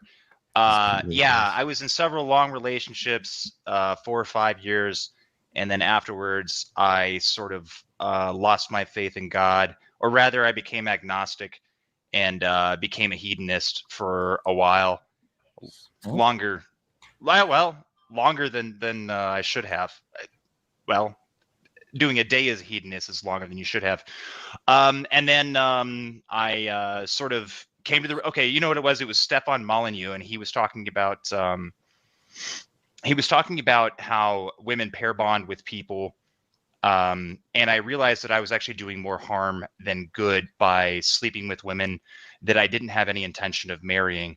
And it put me in a difficult spot. So now I'm in my 30s, and I'm looking around, and most women are either single mothers or married. And yeah, it's tough, man. I put myself here. When did you give up on hedonism? When did you switch over to become more? I still haven't entirely. Like, I still smoke and stuff, right? Like, there's still physical pleasure in my life. I'm talking about purely in terms of sex. 3 years ago, 4 years ago. Okay. So like so for the last 3-4 years, the death of my father made me really heavily reflect on my life and my choices. So there you go. I'm sorry to hear about that, man. I'm not. Well, it's whatever. I'm not trying to like use it as. I'm just saying like that's what. No, I understand. Yeah, but so it kind of begs the question: if like in your philosophy, like, are you going to say that for the last 3-4 years you haven't had sex at all? Then. Correct. Okay, interesting. So I guess you've had 4 years. Why have you not been able to get married if that's the most important thing in your worldview? Well, dating market's hard, man. Welcome to America. Like I said, those stats earlier. That's where pickup comes in. Richie, I'll hook you up with a free ebook. Okay, I have a question. So that way you can get a bunch of virtueless skanks who want to have sex with pickup artists. Yeah, precisely. Awesome. I'm 6'5". I'm 6'5", 190 pounds, objectively more handsome than you. You think I had problem pulling pussy, but I just had no problem? Like, well, for the last 4 years, you haven't been able to.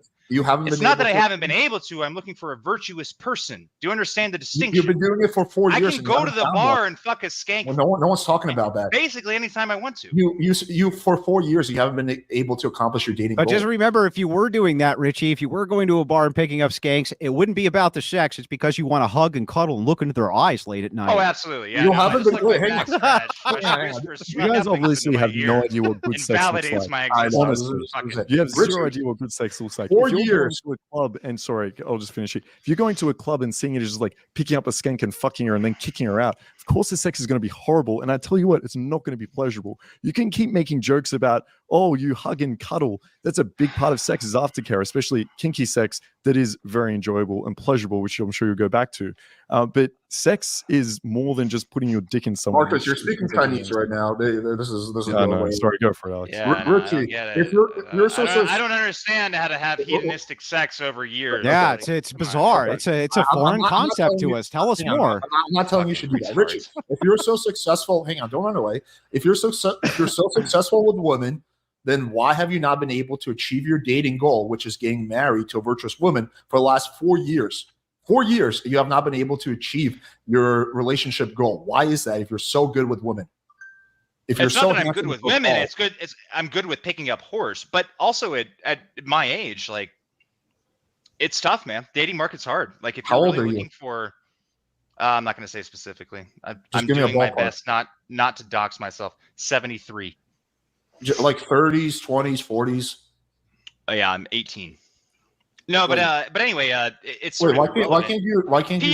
PUA guys reflexively do this, but it's like you and I share an entirely different set of values. Any advice?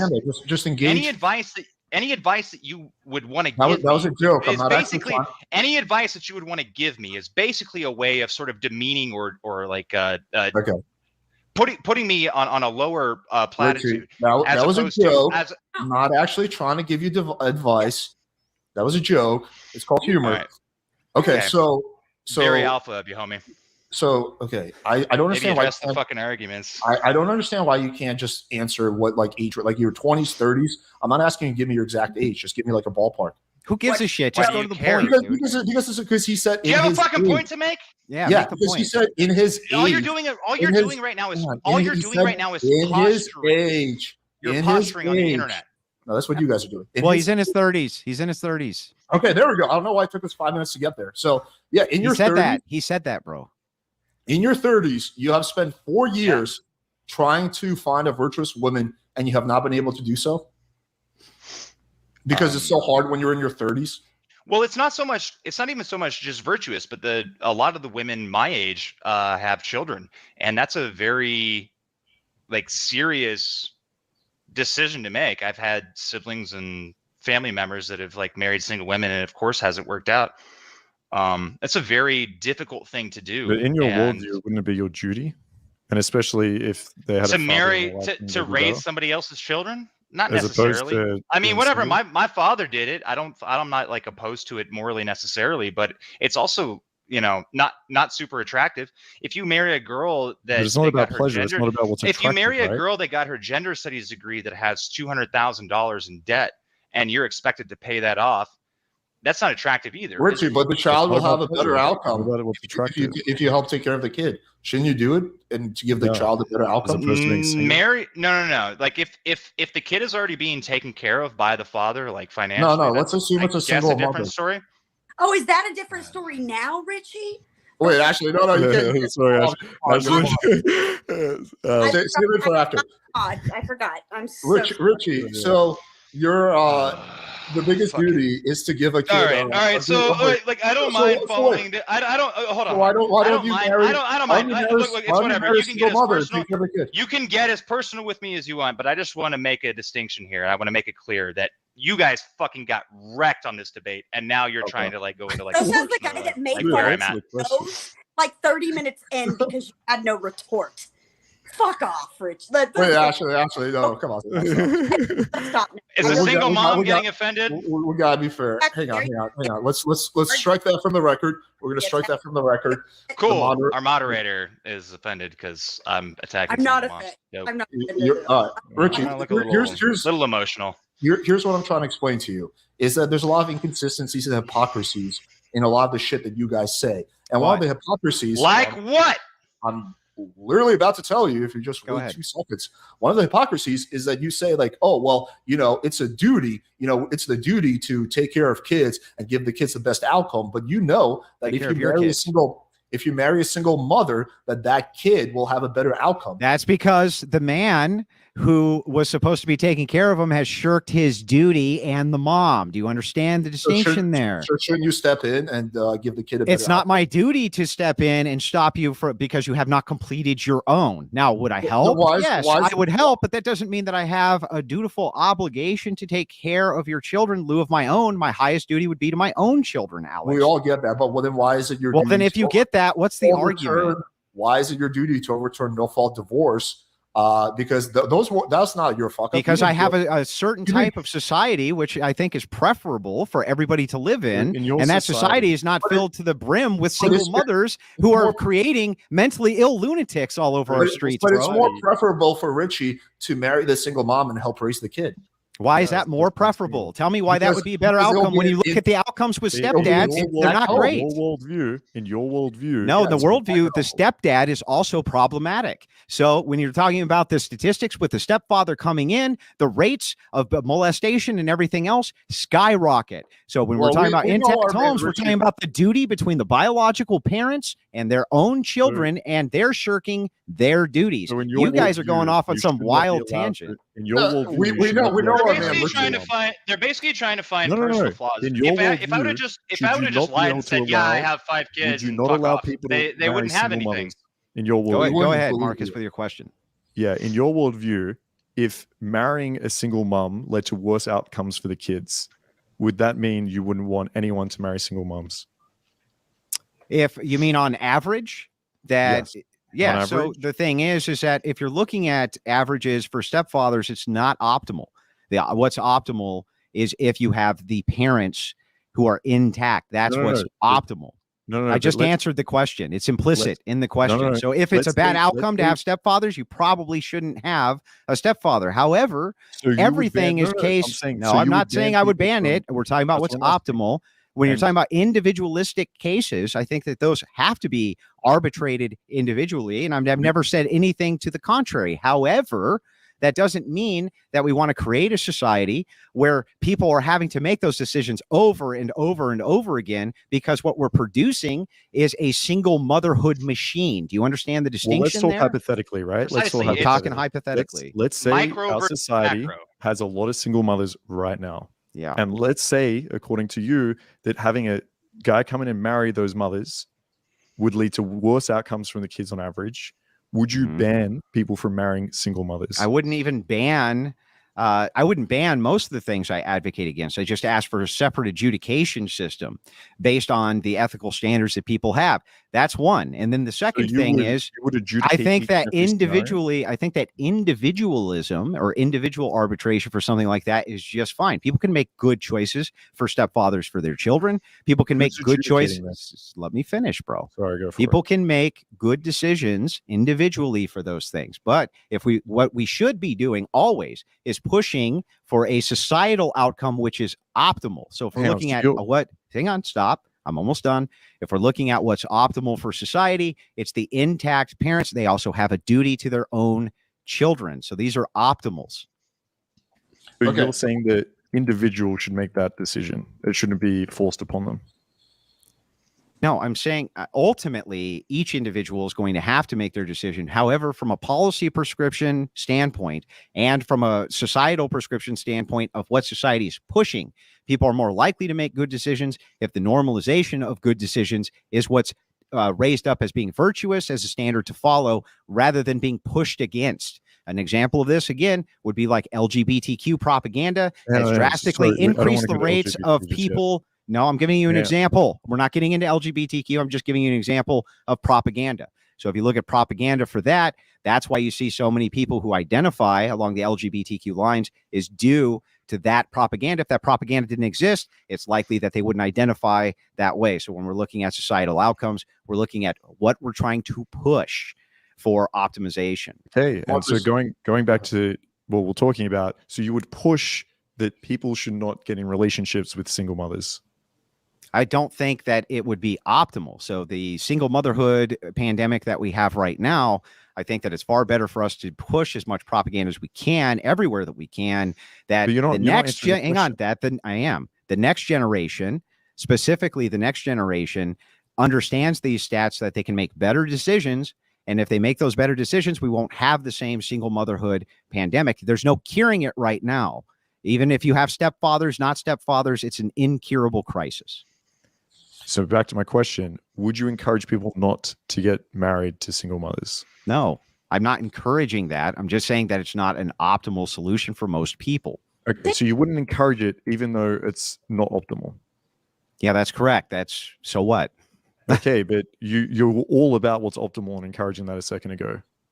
Yeah, so you're talking about a distinction of the micro versus macro. So when I'm talking about a macro distinction, I'm talking about what I want to see society pushing for as normalcy versus a micro distinction where I say that individuals largely are going to have some control over their own life. There's no doubt that that's true. But at the macro level, the push in propaganda is definitely going to influence at the micro level how they make those decisions. I'm talking macro for both, right? It seems like macro, you're pushing for no fault. You're pushing for no sex before marriage. Right. At a macro level is what I was asking. Would you encourage people at a macro level not to marry single mothers? And it sounds like you wouldn't do that. I'm just wondering. I would push the propaganda away from that and push for a more intact family homes, or at the very least, if you're going to have a blended family, that you take those things seriously as well, so that you don't end up with multiple different marriages with multiple kids from different people. None of those are optimal.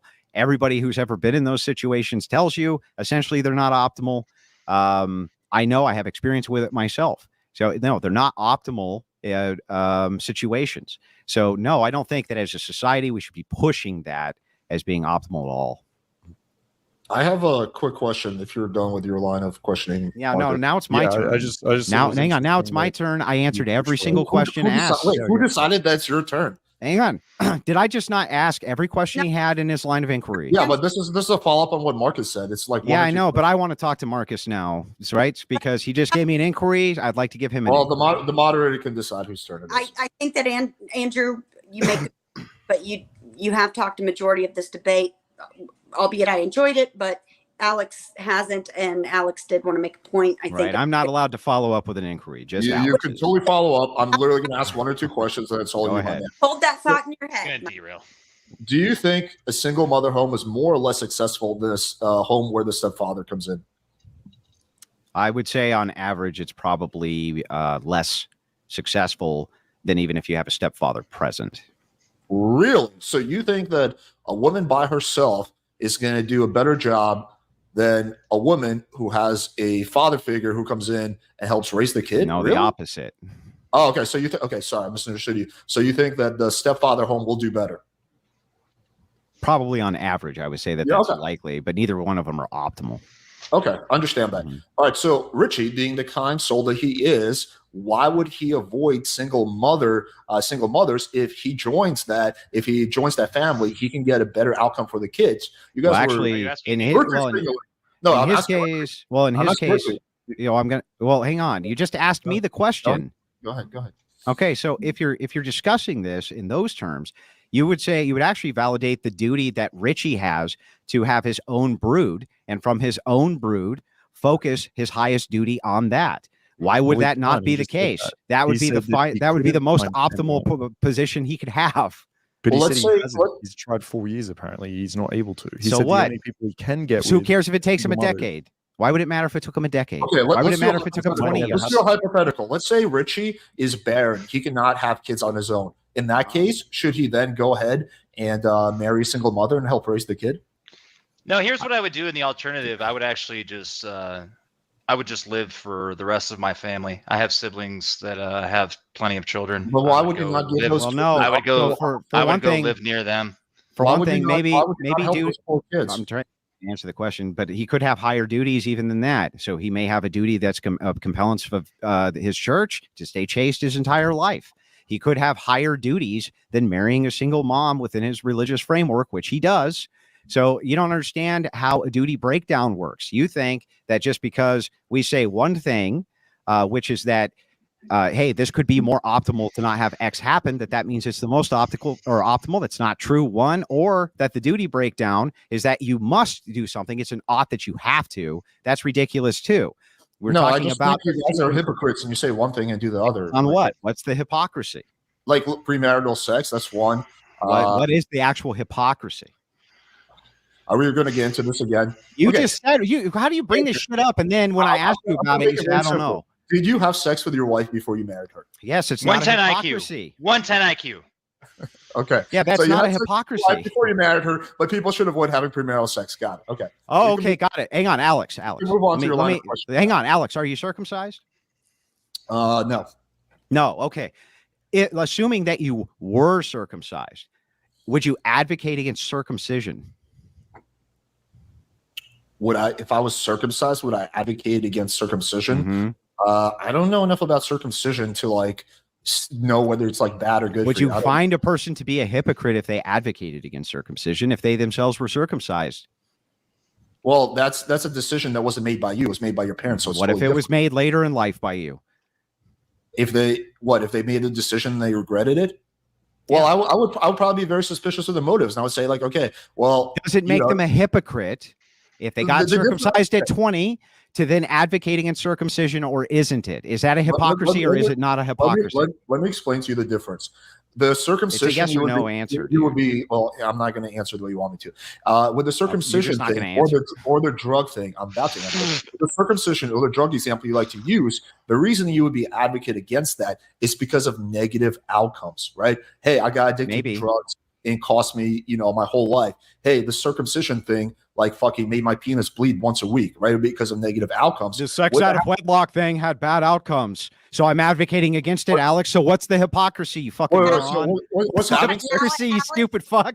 Are you going to agree that having sex with your wife before you got married was a negative outcomes? Yes, it was a negative outcome. It was what was the negative outcome to fucking Alex, are you going to answer the question, or are you going? Yeah, well, he doesn't do that. What exactly is the question? The question is, does it actually make you a hypocrite to advocate against something that you yourself have done if you think that thing was bad in retrospect? If it had a positive outcome, then yes. Why would it matter if the outcome was positive or negative? I think it makes a huge difference, because if it's a positive outcome, it just seems like someone who's virtue signaling and just wants his cake and eat it too. If it was a negative outcome, it's someone who's legitimately warning people against things that they find to be harmful in their life. It makes hypocrisy only works around the advocation of things which had a negative outcome. Wait, hang on. What was the negative outcome to you having sex with your wife before marriage? We were breaking our vows to Jesus Christ and our faith. So you regret it? Yeah. Okay. If I had it to do over again, I would not have ever had sex with my wife outside of marriage. And by the way, if she died tomorrow, I would not have sex with a woman outside of marriage. Period. Amen. Well, yeah, that'll be So pretty tell me weird what's the hypocrisy? Girl. Tell me what the hypocrisy is. The hypocrisy is that you had premarital sex and now you're virtue signaling, telling other people. But you just said that the only way that could be a hypocrisy is if it was a positive outcome for me. And I just got done telling you it was a negative outcome for me. So then it can't be a hypocrisy, can it, Alex? Well, You're just wrong, aren't you? You might have deluded yourself that's a negative outcome, but okay. The vast majority of people will view that as a positive outcome. So how is it a hypocrisy if I view it as negative? So bad that like you fucking had a heart attack or something like that. But I think 99% of people view it as a positive outcome. And they would look at that. So Alex, I sinned. I repented of my sins and still do to this day for many sins, not just that one. And I'm going to continue to do that for the rest of my life because theosis is a process. So just hang on. Let me finish. I need you to state how I could possibly be a hypocrite for advocating against a thing, which I just got done showing you and demonstrating to you had negative outcomes to me in my life. Why it would be that I'm a hypocrite. Explain it. Okay. You're a hypocrite because you said one thing and you did another thing. I understand your argument that it was in the past. Hypocrisy has changed now. It was in the past. But that doesn't change the fact. Okay, if I sold a crypto coin, I made $1 million. And then 2 years later, I was talking about how NFTs are bad and you shouldn't do crypto. Would I seem like a hypocrite? Would you believe me? What if you gave a reason, Alex, and you said that the NFT is bad because you got all kinds of taxes and different things like this, and it created massive problems in your life, and so you advocate that people don't do that. Are you a fucking hypocrite then? Well, now you're talking about negative outcomes. Oh, okay. So if I just gave you those and demonstrated those, but your response to me was, well, no, Andrew, because you did this thing that you're now advocating against, even though I gave you the negative outcomes, I just demonstrated them. I just don't believe in any of the negative outcomes you mentioned. I think if you could do it again, you would do it again. Okay. I think you would do it again all day, every day. Andrew, I think this is what I see with like the hardcore religious people. They always do the opposite of what they say. You mean actually religious people? Always the opposite. So I'm out cheating on my wife, Alex, because I'm doing the opposite of being faithful to my wife. I'm out cheating on my wife. Hyperbolic. I'm not saying everything you're doing. Well, I'm being hyperbolic too. How? Because I mean, if we're just going to talk in these like broad hyperbolic generalizations, you say you're going to be hyperbolic, I'll be hyperbolic right back. So the thing is, the answer is no. I think you have not demonstrated I'm a hypocrite, and he should retract it. I think they started from Richy's statement about Judy, right? So he said he can't get any women that aren't mothers, essentially, and we said, well, if it's going to help the kids, is that what I said? Is that what I said? Yeah, you said you couldn't get anyone except single mothers. Be fair, exactly what you said. Markus, that is not verbatim what he said, but you. So what? He literally said, I can't get anyone in this dating market. Really all I can get is single mothers. I'm with you, Markus. But the notes that I had here was Markus said that at his age, the dating market is basically brutal. I wrote that down in quotes, so I know that was my thoughts. He also said that most of the women that he meets that are his age are already mothers, right? Which leaves, I guess, one to assume he means that's a negative thing. So move on. Sorry. Well, I mean, he can it's not ideal. Yeah, well, it's not ideal, dude. But put yourself in my shoes, right? Like you're in your 30s, and I'm 30s, I'm old. Cool. And so your idea is like you want a wife that is fertile. Number one, 90% of the eggs dry up at 30, and yeah. So basically, I have to. Yes, it's true. Go look at Malini, and now I'm rhyming. But yeah, dude. What are you getting at here? I can have a kid. I can fuck whores it's not his number if I one want duty. to. Okay. The number one duty is the church. The number one duty is the representation of the way that the man represents the church and the woman as the body of the church. That's the number one reason for marriage. Procreation is maybe a second or third. Okay, second or third. Fine. I'll concede. Second or third. It's one of your top three reasons. Yeah. to get married. Yeah. Yeah. So then why are you making excuses like women's eggs dry up and like why are you saying that? Like it's They've your got top view. kids.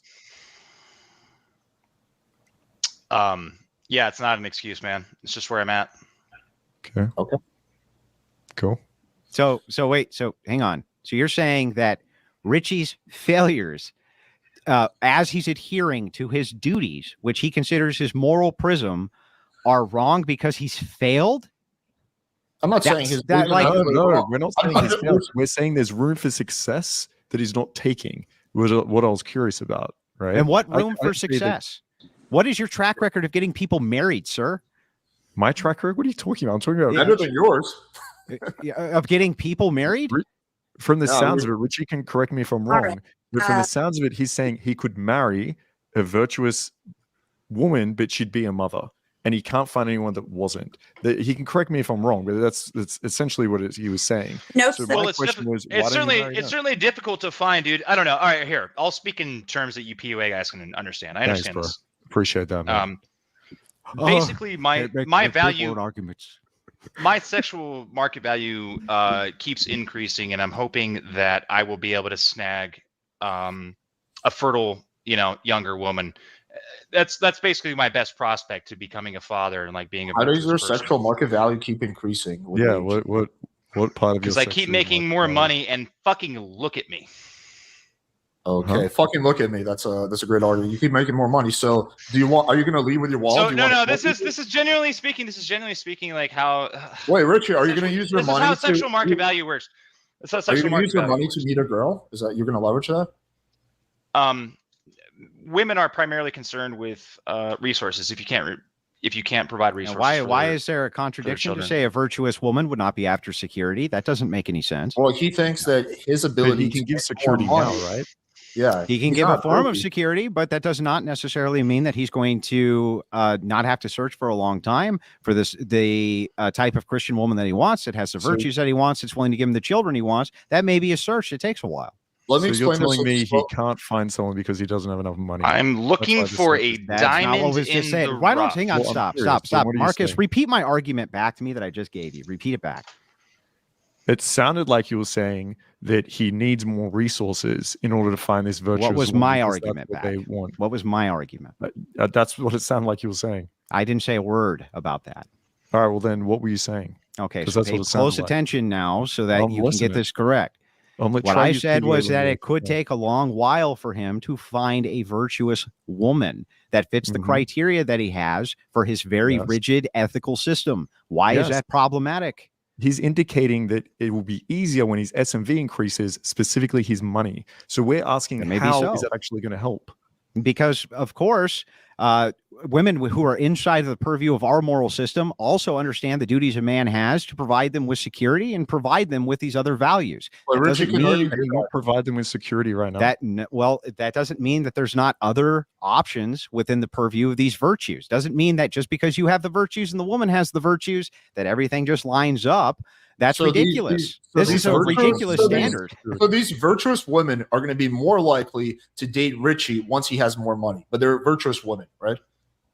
And it's No, just that's for not what I security. said. That's ridiculous. What I said was that they may not align with the value structures. It could be any number of different reasons. However, he might consider his strategy for finding one of these women to take his time, accrue his resources, to give the maximum value to his family he possibly can when he does find that woman. What in the world could possibly be wrong with that?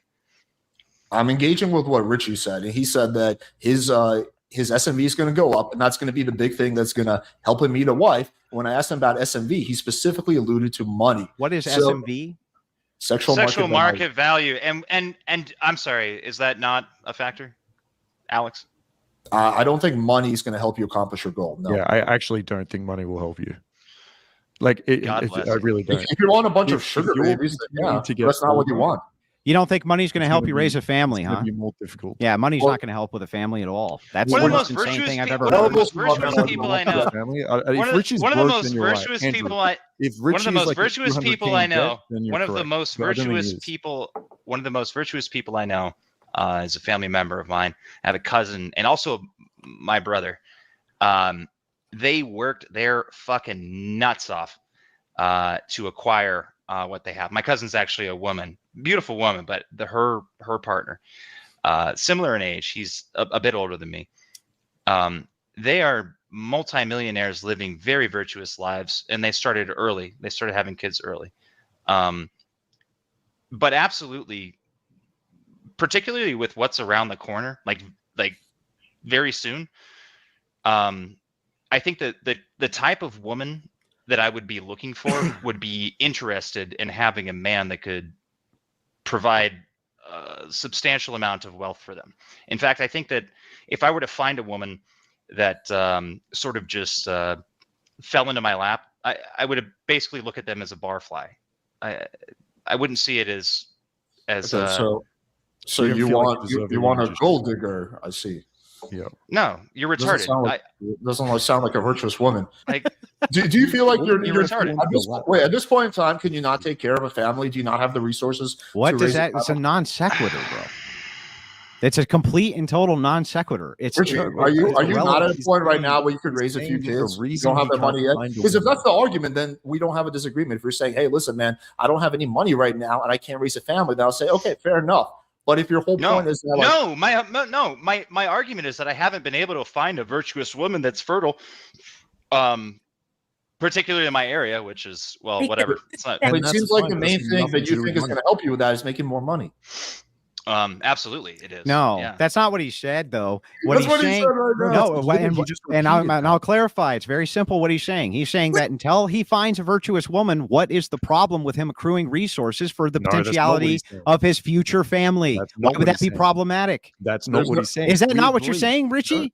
No, it's not what he's saying. No, effectively, yes. Like if I found a virtuous No, woman now yes. that was, All right. if I found a virtuous say woman virtuous. now that was working and like was into me and whatever, like we could make a jive. Great, and we'll start Richie, building but you would be a family together. barfly. She fell But into I your want water. her, I Richie. want her to have the opinion that she's going to be a stay-at-home mother. She's going to multiply, and that's really fucking tough right now. So like that's what weighs on my mind heavily when I'm looking for a mate, man. I don't know. Okay, so what you're saying is I you don't know have how enough that's like money to difficult to raise a understand. family right now. Is that what you're saying? If that's what you're saying, then I get it. It's fine. But what you sounded like you were saying was that the more money you get, it's going to be easier to find a girl, and that's why you can't find a girl right now. If you're saying, dude. "Look, I don't have enough money to raise a family, so I'm not even going to look for a girl yet," Dude, this is the Okay, most okay, sexually hang on, degenerate Richie. fucking. Richie, let me restate Oh, this what- position what's the that best answer? way that I Let's do possibly Richie. can. Andrew, The position with all the due position respect, was simple. With all due respect, he's been cutting me off every time I have an inquiry with this other guy. It's Captain fine. Saber Christian. please, may Captain I? Saber bro. I will be fair, and I do have a good point. And if you disagree, then I digress. But to be fair, Richie and Markus specifically were having a back and forth interaction. I think that it would be I think that the integrity of the debate would be upheld most if Richie was able to speak for himself and actually clarify his point. Oh, but it's not okay when I'm cross-examining Markus for him to speak for himself. Alex chimes in. That's bullshit. No thanks. So back to where I was at. Hang on, Let me dude, just, you can't let me just fucking- restate. Let me just restate this position because it's a simple position. Let me not listen to the Well, moderator. he's Just do whatever the fuck I want. Dude, It's Richie's all a in real literature. man. Well, he's a- Listen, the moderator we has all to be know- fair. we The all know moderator Richie. has to be fair. We all know Moderator has to Richie. be fair. Richie, Can I'm I- Andrew sorry wants to that the try to moderator hurt your save you. feelings. Let Richie answer his own questions. Can I speak? Okay, real as quick? long as you promise that after that's done and I cross-examine Markus, you shut your mouth. Me? Sure. Okay, then No, go he's ahead. looking to Alex. Andrew, to be fair, like I don't know. I feel like I've tried my very, very best to be on everybody's side. I like all of you guys except Richie. And at this Well, it's a moment, contentious debate. Don't take any of this personally. you know me. But I just genuinely mean what I say, and this is between Richie and Markus. And I think that I do think And you did just hear that Alex said he's not going to say a word when I cross-examine Markus when this is done, right? okay, perfect. Right. Then I love everybody except Richie. Except let me interrupt when I will Richie's swear an oath on the Richie's main Bible. question. don't take it personally, Richie. I'm just talking shit. This Single- Don't com- take it personally when I talk Single shit about mom over single here. mothers. Okay, relax, Richie. This comment perfectly sums up the issue at hand. What Markus is trying to say. Hold on. Is Markus trying to ask the question, or are you No, asking? the Alex, question? Alex. To be fair, this is. But if we're Yeah, going I to mean, go with I'll this, bring it up it'll again. be I'll bring it up Markus and again. Richie right now. Richie, I won't say it. what it Nope. sounded like what you're saying is that You can't find a virtuous girl right now unless she's a mother. But you said you're increasing your SMV, and that's what's going to help you find a woman. We asked, what was your SMV? You said money, right? Put your no, my SMV obviously isn't just money. I mean, I've like run circles around you guys logically. Like, I'm obviously intelligent. I'm obviously better looking than both of you combined. Actually, if you your combine looks both are decreasing. That's my point. They're not if you increasing. put your looks, actually, if you put your looks combined, you might actually be an uglier person. Richie, you're such a Why are you butting in, Alex? I'm also Alex, funny. why are you butting Alex, in? could you Because I fuck can do whatever off? the fuck I We want. just had the moderator interject. Oh, okay. Well, then, if that's the case, then he just threw the rules off, Mod. So let me restate his position Okay, again. so then I'm just gonna talk over you, and then it's gonna be a total shit show. So Well, then, I mean, we'll do that Richie, you're because you very don't want your good-looking, boy but cross-examined you're not by me, gonna Alex. do You know it. I don't care if cross-examined. It was just funny. He said that he referenced me. He said that he's better looking than me, and I'm making a joke saying that Agrees to the ground rules, breaks him immediately. Genius, Alex. Great look, bro. To be fair, he was making a humorous comment. He wasn't coming in to save anyone. You guys go at it. Let them do it. You guys shush. I'll shush too. I'll even quit with the faces. I mean, Richie, if you want Andrew to come in and give his opinion on it, I don't mind. It's just that's. Can you just shut the fuck up while I talk? Like, that's fine. Wait, don't let him off the hook.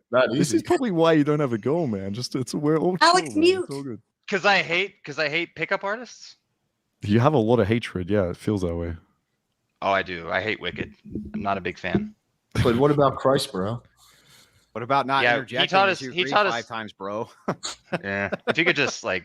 All right, let's honest, hear it. What are you going to say, when Richie? you agree to it. Yeah, no, it's not the primary reason. There's a lot of different reasons. I've had crazy life shit happen to me, but whatever. It's like, I'm not making excuses. The number one thing that I can find is that young, fertile women, particularly attractive young, fertile women, are looking for a level of a lot of things, like whatever. My best chance, if I meet that girl, right, and then it's like we just click, I wouldn't want to start a family with her immediately anyway if I wasn't secure enough in the future for creating those children. I think I could probably swing it just because of family connections, etc. But it's not even really it, man. Like, I'm basically just focusing on gaining enough resources that I could start a family if it happened. And even more than that, what I've recently noticed is that living for myself, being selfish with my money is deleterious. It's corrosive to my soul. When I do things for other people, I notice that I have a much more of a benefit. And so my money goes to like saving. And if worse comes to worse, I really don't mind just being a good uncle figure to my dozens of nieces and nephews. It doesn't hurt me at all. And no, I don't think that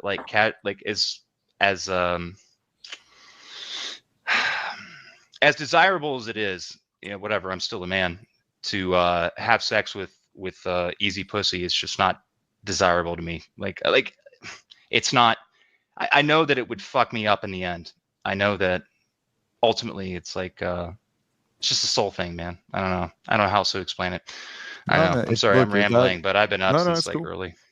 No, it's 5 a.m. here for me, so I get it. No, yeah, I understand if that works for you, right? That's completely fine. It's just that earlier on in this debate, it seemed like you were forcing people to make a certain decision, right? And so right now, I was saying anyone. We were arguing encouraging, optimization, right? It's optimal.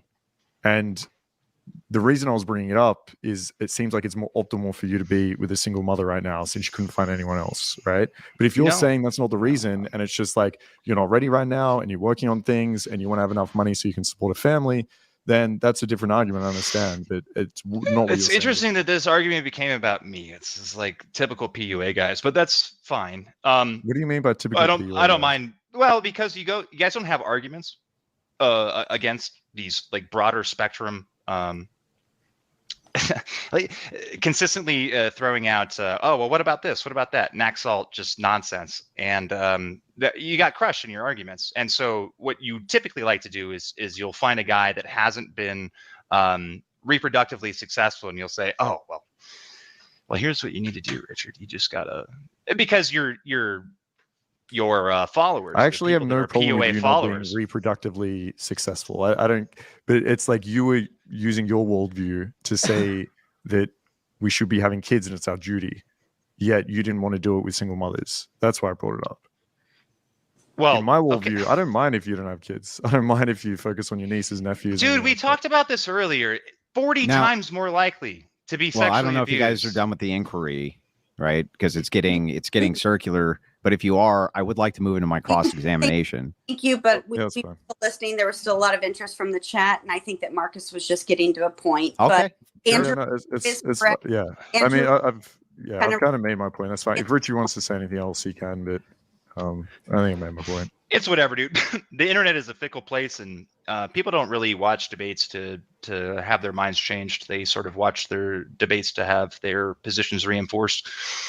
I hope that there's some possibility that some people are actually considering, like, hey, it's kind of fucked up. I guess What's fucked up? don't be a bad example would be my life, and you could criticize that as much as you want. But I've been broadly open and honest, and okay. there it Marcus, is. I appreciate Marcus, it. is there anything else, any points with No, that's cool. that you wanted to kind of hone in on, or? No, it's all good. All right. Okay. Marcus, would you be willing to mandate your preferences on society? Which preferences? I don't know. Whatever preferences, doesn't matter. It's irrelevant to me. Like people shouldn't kill each other preferences? Whatever the preferences are. Okay, yeah, preference what I would have is that people do not murder each other. Okay, so that's one preference, right? So, and you have no trouble mandating those preferences on society, right? Because you believe that those things are optimal. It's optimal for people not to kill each other, murder each other, probably. Not kill, but murder. That specific preference, yes. And would you say the same thing about theft? Yes, I would say the same And would thing you about say that. the same thing about adultery? Probably. I mean, Probably. probably. All right, right. So, and why would adultery be At bad? different levels, right? So, Yeah. if, yeah, I wouldn't punish anyone in terms of they should go to prison, if that's what you're asking. Okay, so then you're I not would willing to personally enforce your say- preference. I would personally say, no, I wouldn't enforce that preference. That's correct. So what's wrong, though, if you know that it's wrong or immoral, which you just got done saying, for somebody else to enforce that preference? Why would that be wrong? Enforce it on society or on themselves? Enforce it on society. That if you're an adulterer, you go to jail. Why would that be wrong or immoral or bad? Because in my worldview, I think there are going to be things that are optimal that we shouldn't punish, or that aren't optimal that we shouldn't punish. So, for example, like guns could be an example of that. I think societies with guns probably leads to more murders, probably leads to more people killing themselves, things like that. But at the end of the day, I think people should probably have the right if they choose to own guns, right? Yeah, but why would it be bad to enforce same those with free things that are speech. optimal? Yeah, but why would not going into free speech be bad? That's my question, is I'm trying to figure out why these things in your purview, which you agree are bad, why it would be bad to enforce that they no longer exist. Why would that be a problem? Because there are like positive and negatives to it. So if we're taking sex before marriage, for example, there are a lot of positives to have sex before marriage, right? There are some negatives as well. So for that reason, I wouldn't enforce it, right? So it's all based around the consequences, right? Consequences play a role, yes. Well, what else would play the role? If you're saying that you agree that thing X is bad, but the consequence of enforcing it is worse, then you're really just looking at the consequences of the action, aren't you? Sure. Yeah. So if that's the case and consequences are what matter the most for you, then if it can be But there are demonstrated to you, just to be clear, there are consequences personally, there are consequences by yeah, I get it. community-based, there are I consequences understand. everywhere. I understand. Right? So if whatever those criteria were, that it was proven to you that these things were bad within the purview of all of those different small nuanced criteria, that the outcomes were still bad, then you should advocate to enforce it, shouldn't you? No, because I think, for example, like fatty foods, or like fast foods, like let's pick McDonald's or something. You could probably prove that it's negative for the individual, you can probably be representative for the society, but I still feel like there's an element of like choice there that should be allowed. Why? So if the person wants but why to be able though? to, That doesn't. Don't you understand? That doesn't follow for you to tell me. Listen, Andrew, what I care about more than anything is the consequence, and this is demonstrated when I go through an inquiry with you, and we find out that your nuanced. Hang on, that your nuanced personal stop. The nuanced personal preference is the only reason you want to take away or don't want to take away choices if the consequence of taking away the choice is worse. Do you understand? That's the only reason you have an argument for what's bad and what's good. Yes, but there's a negative consequence from taking away choice as well. Okay, so can you tell me what the negative consequence of taking away the choice to eat a McDonald's fucking cheeseburger is? Well, obviously that's a trivial example, right? But I think society-based. Why is it trivial? Because it's a cheeseburger. Yeah, so what? That's my whole point. My whole point, though, is that why would it be bad to say no more McDonald's cheeseburgers under your purview when consequences are what matters? This is a problem with you guys. You're walking taking away people's choice, right? I think that's negative in itself. You haven't demonstrated why taking away that choice would be a negative. Because I feel like people should be allowed to eat whatever they want. Because you feel. And that's what all of this always is with you guys. It's how I feel. You can't demonstrate any of this. None of it's consistent and it makes no sense. I don't give a shit how you feel about people eating cheeseburgers. Why shouldn't I enforce that McDonald's shut down tomorrow other than because it would make you feel bad? Marcus? So do you think we should not let people eat cheeseburgers?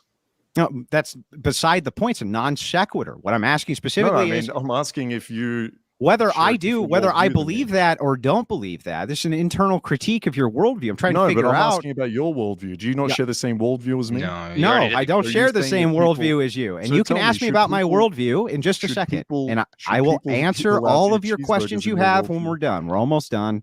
I promise. I just need this answered for me. What would be the huge negative societal impact against choice for me to say nobody else could ever have a McDonald's cheeseburger again? What would be the actual problem? Is that there's no inherent value. You're not answering my question. You're just trying to turn it. You don't think there's any inherent value? I will answer that question as soon as you answer mine. It's my inquiry. So answer my question. You're asking me why choice is good in our society. I know. I'm asking you why that specific choice, the specific choice of the McDonald's cheeseburger, if it's enforced that nobody else can ever eat another McDonald's cheeseburger, that choice is taken away from them. Why in the world would that be a bad thing, Marcus? I think in general, our society is probably going to do better if we give people these types of choices. So it could be a cheeseburger, it could be the type of treatment they have at hospital, whatever it is, right? Or if they want to get a tattoo or if they want to get an ear piercing. I think having individualized choice actually improves society in general. Do you think that you have a choice to blow a stop sign? But this is where I was saying where there's certain choices you can and certain choices you can't. I don't feel like you have the choice to go murder someone because the consequences of society. I think when we add choice in society, in the general scheme of things, there's better consequences. And obviously some of those choices we have to restrict, like blowing a stop sign or drink driving or not eating a cheeseburger at McDonald's. Because if we're trying to be consistent here, Marcus, you're still just saying the same exact thing, which is if the negative outcome, if the negative outcome is very different than me killing someone. I didn't say that it wasn't. However, you blowing through a stop sign at 2 a.m. when there's nobody on the road, probably not a big deal, but you should probably still stop, right? You should probably still stop because the potential consequence is bad, just like the eating of the cheeseburger. But you're potentially killing someone. When I eat a cheeseburger, there isn't a chance that I run into someone going through a stop sign and murdering Wait a second. The massive industry, which is McDonald's and this and that, which is responsible for a massive obesity epidemic, amongst other things, which you would concede is true. These are all terrible. Where'd he go? What happened? Oh, no. Sorry, I'm still here, man. These are all terrible outcomes for all of these people. These are terrible outcomes for everybody. And yet you still, you seem to just optimize your choice based on arbitrary preference. This is my whole problem. It's my whole issue. And you really haven't reconciled that, Marcus. Yeah, I would say sorry, give me 1 second. Sure.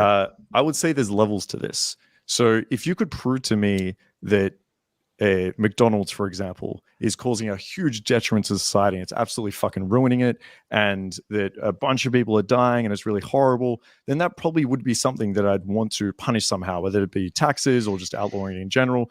yeah, sure, right? But if cheeseburgers make some people a little bit fat, or people eat cheeseburgers and are completely fine and have a healthy diet, and they can make that choice, then yeah, that's probably something that I wouldn't restrict in my worldview. So these are all if you can prove to me that if you could prove to me that sex before marriage completely ruins society, right? If you were able to prove that, I'd probably agree, but you haven't. And we have. So that was that's where I wanted to get to. And I appreciate so much that you brought that up, because that's where we were trying to get to. So I have demonstrated that no-fault divorce, which was the topic of this, has indeed radically raised single motherhood. Women are responsible. No, not only that, I sent over multiple studies. Alex can put them in the private chat now. 0 studies. They're in the private chat right now. There's 12 of them. The proof is on you, Andrew. I mean, yeah, dude. What else can I possibly do? I sent them all. Do you want me to take 20 minutes off the stream and go through the studies? No, my whole point is that this was demonstrated. Not only that, it's been logically demonstrated over and over again that the single motherhood pandemic, which is currently, hang on, let me finish, and then I'll give it back. I'll give you the floor for your inquiry. Miserable. Let me just finish, and I'll give it back. You can make whatever inquiries you want then, Marcus. I promise. But it has been demonstrated. We did logically demonstrate it, and I sent over tons and tons of evidence. The correlatory is so overwhelmingly strong that no-fault divorce has led and is a massive contributing factor in the single motherhood pandemic, which then trickles down to, again, let me read you the stats. Hang on. Let me read you the stats. And you tell me if you dispute any of these. 89% of kids do not have who are in a psych ward do not have an intact family. Fatherless homes. 90% of homeless kids, fatherless home. 85% behavioral disorder, fatherless home. 70% of kids in juvenile hall, fatherless home. 71% of teens. No, don't say nothing. Let me finish. And then again, I said you can have the whole floor. You can have the floor. 71% of teens in rehab facilities, fatherless home. Single motherhood, obviously, there is no dispute that single motherhood is the cause of these problems without the intact family. You can't even dispute that. It's impossible. There's no dispute because Andrew says there's no dispute. Let me just answer this. It is crazy because if you have an intact family, they're probably going to be more happy, more well put together, and have better outcomes. If you have a single mother, there's probably divorce for a reason. Now, if you take all those single mothers again, we've already been through this, to stay in a relationship, it doesn't seem like these fucking kids are feminist talking points, bro. Literally. Feminist talking points. The man, if you force a man to be in a relationship. Go ahead with your inquiry. I promised I'd answer whatever questions you have. Go ahead. Let's get into closing thoughts after Marcus is done. Go ahead, Marcus. Yeah, all I'm saying that is if all you're comparing are intact families versus single mothers, we're going to assume those single mother families, they've got divorced for a reason, right? So they probably already have shit going on within that family. But what I'm saying is if you now create a situation where you have parents that are bickering, that hate each other, that it's awful, and then you force them to stay together, whether the guy, whether the girl, then I don't think that's going to lead to good outcomes. And I think what we spoke about before, the ability to have a choice that we both agreed is important. I think they should both have a choice to leave that relationship if they're miserable and aren't enjoying it. Those are literal feminist talking points, and I demonstrated for you. I'm a feminist, okay? Apparently you are, because I demonstrated to you feminist. That pre-no-fault divorce, these marriages stayed intact, and there was not these massive abuses going on in these homes. There was none of that. We know this because of the outcomes of the people who were produced by those marriages. We know the dynamics of marriages have changed a lot, right? We know that. Thanks to many you other variables. Advocating for promiscuity and being a feminist, like the rest of the feminists, advocating your same feminism. Marcus, we're the reason the kids are being abused. It's me and you, buddy. Feminists are fine. Brilliant. Yeah, we're causing big brain stuff. Unironically, yes. Yeah, we have more virtue signaling. Okay. Yep. He just agreed he was a feminist. What are you talking about, virtue signaling? He's joking, dude. He's fucking with you. Can you not pick up on basic sarcasm? Well, I guess in the future, you shouldn't make feminist talking points, then claim that you're a feminist and say it's irony, bro, because that's fucking stupid. Because I say one thing that you think a feminist would agree with me on, it makes me a feminist. No, all of your talking points have been feminist talking points. In fact, all of them. I can't even think of one argument that you have made that was not a feminist talking point. Andrew said it was true, so it's got to be true. Yeah. You can't even argue with it. You can't argue with it. It's a fact. You think the audience doesn't see that? Andrew said it. It's a fact. That's good. It's a fact. All right, so Demonstrated. do you have any more things you want to get into before we get to closing? Yeah, calls? I'm open for inquiry. good. I promised I would be. I don't have any more questions for you, honestly. If Marcus does, I didn't think No, so. I'm good, man. Question from the I chat. can come up with some if you want me to. The chat, many people in the chat have wanted to know, are you planning on opening the panel at all, or are we doing closing thoughts and then heading out? Deal. And I'm fuck. Okay, we can do like 20. It depends on what the rest of you guys think. I can't, guys. I have other stuff to do this evening. I do appreciate very much the debate. I'll stick around for like super chats and stuff. I think that's totally fair, but I have my own chat, my own show to get back to after the debate is done, and I have my own super chats, and guys, I got to take care of on my end. So yeah. Okay. So closing thoughts. Yeah. Who wants to go first? I'll go first. Okay. Yeah, fuck it. Effectively, everything boiled down to in this debate, Naxalt. Not all X are like that. Every logical position that was presented by Andrew and I was totally refuted by, well, actually, there are single moms that do this, or actually, people will operate in this. I couldn't find a logical argument in the entire debate that we had, and it varied greatly. We would go from marriage to like every single point that was made. It was always a pivot, and then okay, so when I brought up single mothers having children that were 40% more likely to be physically or sexually abused, it was all just sort of hand waving. Well, I know single mothers that whatever, man. My mother was a single mother when I was 12. Okay, like I understand that there are exceptions, but you never actually addressed the arguments at all.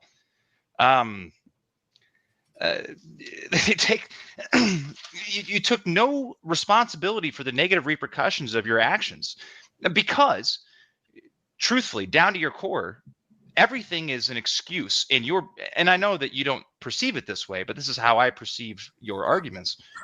Everything is an excuse for your hedonism. Everything is basically around how much pleasure can I get out of things.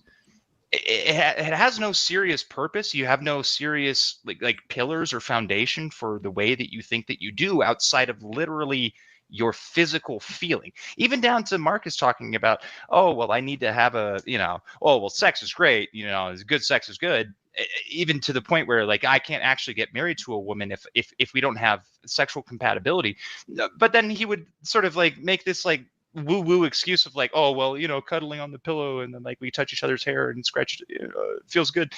Even that, which sounds good to a woman, by the way, particularly a young woman, that is like, oh, he really cares about me.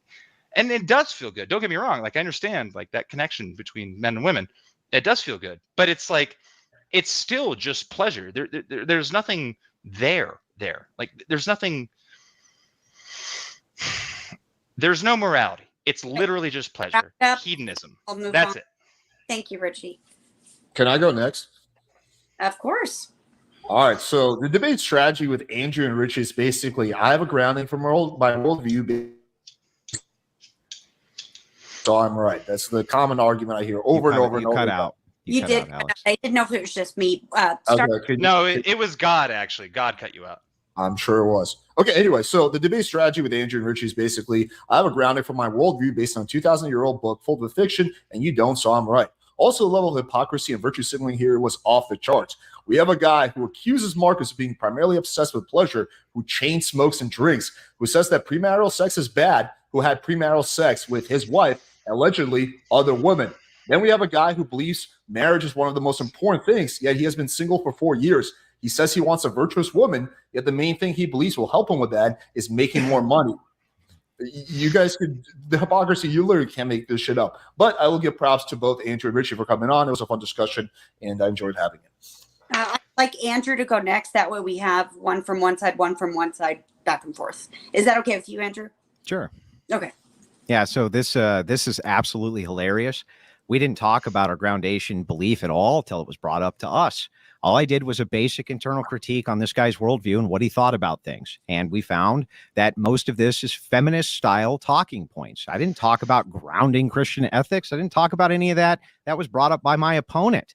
In fact, I was happy to keep it within whatever purview he wanted. And when they requested we move on, I was happy to do that too. That's all cope bullshit. That's one. Second, as we walk through this, try to understand that they demanded data. We handed them data. Still wasn't good enough. They demanded logical arguments. We gave them logical arguments. Still wasn't good enough. They tried to convince us that that they're going out and having sex with tons and tons of skanks. Markus says because he wanted a physical connection with a woman, to look into her eyes, to gaze into, to have an emotional connection, had nothing. The sex, that was like that, that's not even really a priority. It's not even really a big deal for him. That's like secondary bull fucking shit. That's three. Now, moving on from there, when we get into Marx's worldview, makes no sense. He's a consequentialist. He's absolutely not consistent with any of the things that he says, with things that he advocates for. Makes no sense whatsoever. Also, for anybody to challenge that no-fault divorce, a thing which we have tons of data on. I mean, it's astronomical and overwhelming, the data we have on single moms and no-fault divorce, and to challenge that with a feminist talking point of, but some women might be getting mistreated in their marriage, is fucking ridiculous. We know this because we can look at the patterns before no-fault divorce, and this was not happening. They weren't being abused. They weren't being beaten up. None of that shit was going on any more than it is now. And the outcomes for the children were far better. They couldn't refute a word of what was said. They literally couldn't refute any of it. Now, do I have a problem with Markus? No, right? You invite me to a debate. I'm a debater. We're going to have it out. That doesn't mean I have any personal animosity towards you, Markus. And I'm happy that you came on and had this discussion. And as with Alex, it's always a pleasure, always happy to discuss these things with you. I have no animosity towards either of you guys. However, debates are aggressive. They're brutal. We're going to get down in the dirt. And also try to remember this last thing, which is that Alex says there's massive hypocrisies on my side. I was willing to yield that there possibly could have been. So we got into his definition of hypocrisy, which changed 3 times. Not only did it change 3 times, but when I literally sat him down and said, now show me how I'm a hypocrite, all the examples he'd come up with showed that I wasn't a hypocrite. These people are fucking nuts. They don't know what the hell they're talking about. And I was glad to come in and wreck both of them handily. So anyway, thanks, guys. I appreciate that very much. All right, Markus. All right, the hedonistic PUA feminists. This is my view. So essentially, that was a good save, Markus. Yeah, appreciate you, man. And don't worry, I love you too, Andrew. Don't worry. Yeah, essentially, just restating the point. Sex before marriage, I don't think is a problem whatsoever. I think it does allow you to cuddle, look deep into someone's eyes, and actually build a further connection. Of course, the sex is also amazing. You get to tie girls up, you get to have fun, you get to explore your kinks. But at the end of the day, you get to find out whether you're actually compatible with this girl or not. And sure, there's a big difference between fucking around quite a lot or meeting someone, getting to know them, having sex, and then if you want to get married, get married. In terms of the no-fault divorce, I was actually never shown stats. I know you sent them to Alex, but you never sent any to me. Even if divorce was to go up a little bit, I still don't think this shows that it is going to be more beneficial if you take people that fucking hate each other, a guy that can't stand this woman and just wants to get away from him, and make him stay in that relationship. It's a good thing. I'd rather give the guy a choice, or, sorry, I'm a feminist, I'd rather give the girl a choice to be able to leave. So that's my thoughts, and thanks everyone. I appreciate you all. Patriarchy all the way. She gets no choice. They get no choice. No, I'm kidding. I'm joking. Yeah, no, they get whatever choice they get the choice that we give them. I think that's. I do want to say that there's people in the chat saying like, "Oh, you and Andrew no longer friends." No, we're still friends. This is all just debate. Whatever blood sports. I have literally no problem whatsoever. There's no hard feelings with Alex at all, and I'm sure that we'll have future conversations where me and him will be on the same side, wrecking feminists.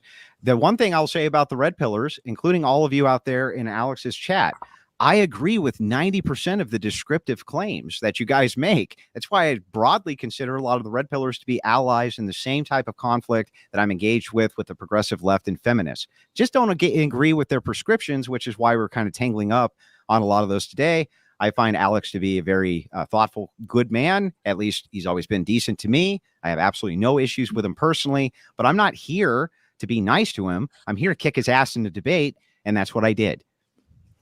Andrew, like to plug your channel, tell viewers where they can find you, and also, will you be streaming after this? I know you said super chats. You're going to open the panel. What's your plan? Yeah, so over on my channel, of course, I'm going to field every single super chat which came in on both YouTube and on the Dono chat side. Appreciate all the great support. Thank you again, Alex, for hosting this fine debate and inviting me. I sure hope that you continue to invite me to panels, as I'll continue to invite you to debates and panels as well. Appreciate Markus taking the time out of his day to go through and do this. I'm just going to vet all the questions like I always do, talk to the people on my own chat, and I appreciate it very much, guys.